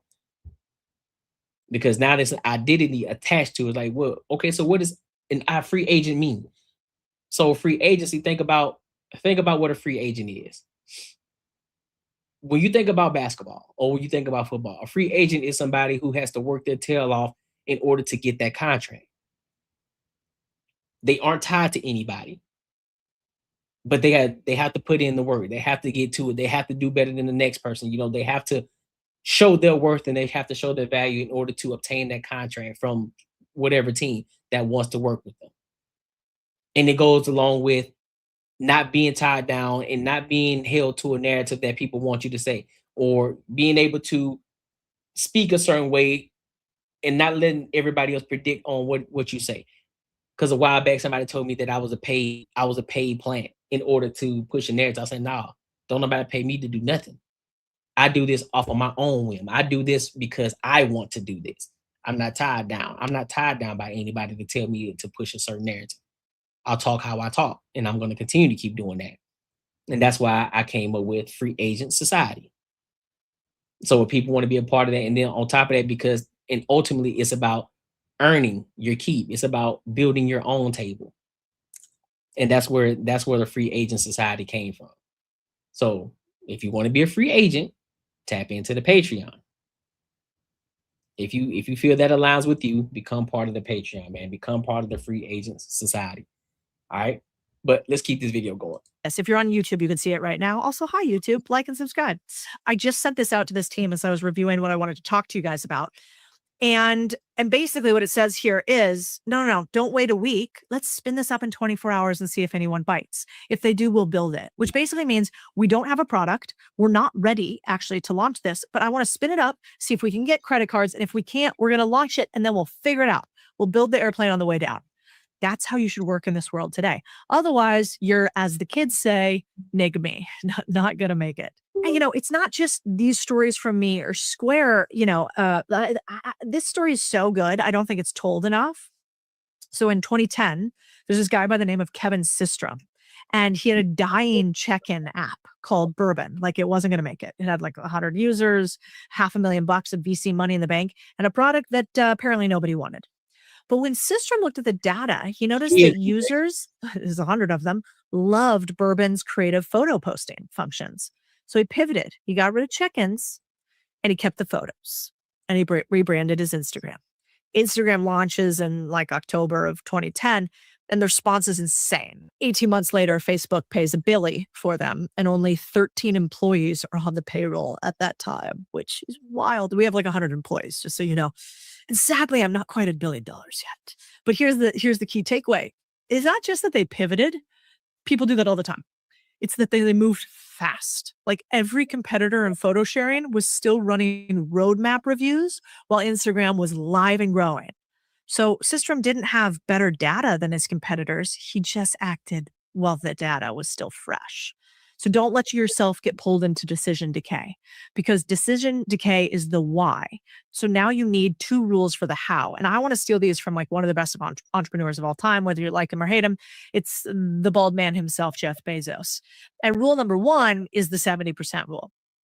So in his shareholder letters, which are amazing, he has one in particular from 2016. And he talks about that most decisions should be made with 70% of the information you wish you had. If you wait for 90, you're too slow. Facts. And in most cases, slow is more expensive than raw. And so why 70? Because in Bezos's eyes, the last 30% of the information is always really expensive to get, right? Like, you're like, when I have more of that, when I can figure that all out. No. The first 70% comes fast. So ask yourself, am I at 70%? If yes, move and then correct once you're in motion. The second one is called the door test. And it's called build the car while you drive it. Build that joint while you driving. Listen, man. Listen, I don't know how we gonna get. I said, listen, bro. You take the vehicle. You take what you can get from it right now. Can it move? Can it operate without everything functioning how it's supposed to? Can it operate? It can. I bet. So let's drive this thing and we'll build it. We'll figure it out along the way. That's all it is. Build the car while you drive it. You can't just sit there and wait. You can't sit there and wait. I told my good friend this the other day. I told him this the other day. And it's the same guy who told me, like, hey, bro, I like the fact that you love to take action. And I told him, I said, hey, man, every time that you're not doing something with your business, because he's in the business, he's in this new business where he's a consultant. It's a fitness consultant, but he has a twist to it where people always focus on just the fitness aspect of it, but he focuses on the confidence. He focuses on the mental aspect of it too. So it's a 2 and 2, which is pretty dope. And so I told him, I said, hey, bro, the moment that you're not doing something, there's somebody out there who's working when you're not. So when you're too busy trying to focus on trying to be perfect, this ain't the time for that. You can build it while you fly. You can build the plane while you fly it. Just get to it. Stop waiting. Like, don't wait till next week. Don't wait because somebody else is working right now. While you're thinking about it, while you're contemplating on it, somebody else is working. Take action now. Do the thing now. Don't worry about it being perfect. It'll be perfect later. You got to get it out there, because guess what? People are going to find the value regardless. Regardless of the quality of the video, regardless of the quality of the audio, they're going to find value in it. The people that's supposed to find the value, they're going to find the value in it. Just take action now. Do it now. We ain't got time to wait. I love this idea so much. I use it all the time. I think my husband actually introduced me to it first. He'll say to me, is this a one-way or a two-way door? What does that mean? Every decision is one of two types. A one-way door is reversible. Selling your company, firing a senior employee. It's like it is half-assed, but it's not though. Because ultimately in your mind, it's like, all right, I need this thing to be perfect because when I launch it and it's out there. Right. So I wouldn't necessarily say it's half telling it. I would just look at it more as you're a little bit too cautious of a mistake happening or something going wrong. And you don't want it to go wrong because you don't want people to deem this thing that you put out there as wrong. Right. So I can see it from that perspective. But instead, regardless of how perfect you may think it is, it's still never going to be better. It's still never going to be better than the 100th time that you've done it. So even if you think it's perfect right now, your 100th time of doing it is going to look 10 times better than the first time you did it. So now you trying to be perfect, it still ain't going to be perfect. So that's why you just say, don't worry about it being perfect. Just get it out there. Build the habit of doing it. Build the habit, continue to build the habit, build the habit, build the habit, build the habit. Then once you built the habit, now you can focus on the inadequacies of what it is that you're putting out there. Okay, well, I've been doing this. Okay, now I can see I can improve on this. Oh, I definitely need to change this up. Oh, but we can keep this right here. So now you can start to really fine tune it. Like, I bet now we have this whole platform out here. It's a blank canvas. All right, now we can start to connect dots. All right, well, we're going to take this. We're going to put this here. We're going to take this over here. We're going to put this down here. Now we can start aligning things how it's supposed to be.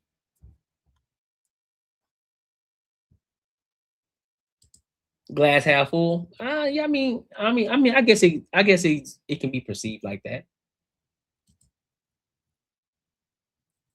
But look at it from a different perspective too. Zyrac. They can look at it as half-assing by you just taking the action and not actually putting no thought or effort into it. So both can be true based off of how it's perceived. If you don't put it out, that means you half-assed. If you do put it out, that means you did it half-assed. You put it out half-assed. You see what I'm saying? So, because some people have the mindset of, well, if you're gonna do it, make sure you do it to the best of your ability. But if you ain't gonna do it, or if you do it, or if you don't decide to do it, you half-assing too because you ain't even shooting. You ain't even trying to take the shot yet. So it can be looked at both ways. Committing capital you can't get back. Those deserve care. Like the door only opens one way. You can't go back through it. Does that make sense? Whereas like a two-way door is reversible. You walk through it, look around, and then you go, I don't like this place, next bar, right?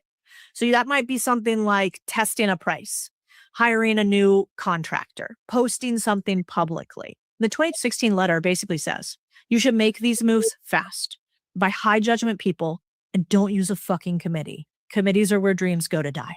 The smaller the group of people, the better. In fact, Shopify famously works in teams of 5. They say the best teams are all 5. And so they have like a 3,300, I believe, R&D, research and development group. And even in there, they have teams of 5 inside of the 3,300s. So most organizations fall into something where they treat every decision like a one-way door. And you probably do this in your life too. You're like, well, I don't know. Should I go to this event? I can't decide. It's like, what's the problem if you decide later? Oh, I don't know.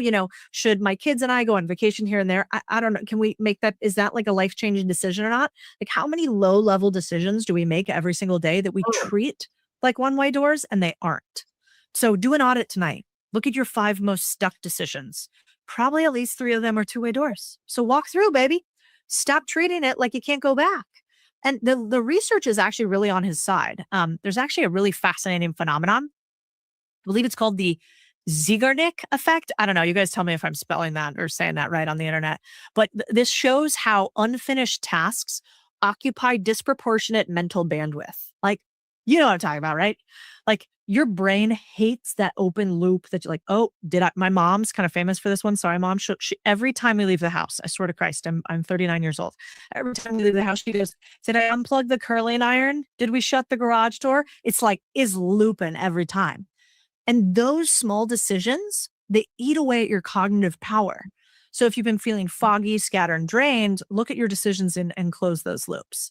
And, you know, while we're being honest about what's actually draining your cognitive performance, let's talk about the one thing that sits underneath all of it, the thing that makes the 70% rule possible, that makes fast, high conviction decisions feel natural instead of terrifying: sleep, specifically deep sleep. That's why I'm obsessed with 8 Sleep, and I use it. The 8 Sleep Pod is a smart cover that goes on your existing mattress. It heats or cools each side into. Y'all see how she just implemented that? So she just implemented that, adding that just like that. Hey, look at it. That's smooth. I like that. I like that. Just implemented the 8 Sleep. That's dope. Let me skip ahead though. Let me skip ahead though. That was a phenomenal segue. And that proves that analysis paralysis is real and measurable. So when you keep every option open, your conversion rate on actually executing collapses. Moving fast forces you to cut options. Cutting options is how you reach action.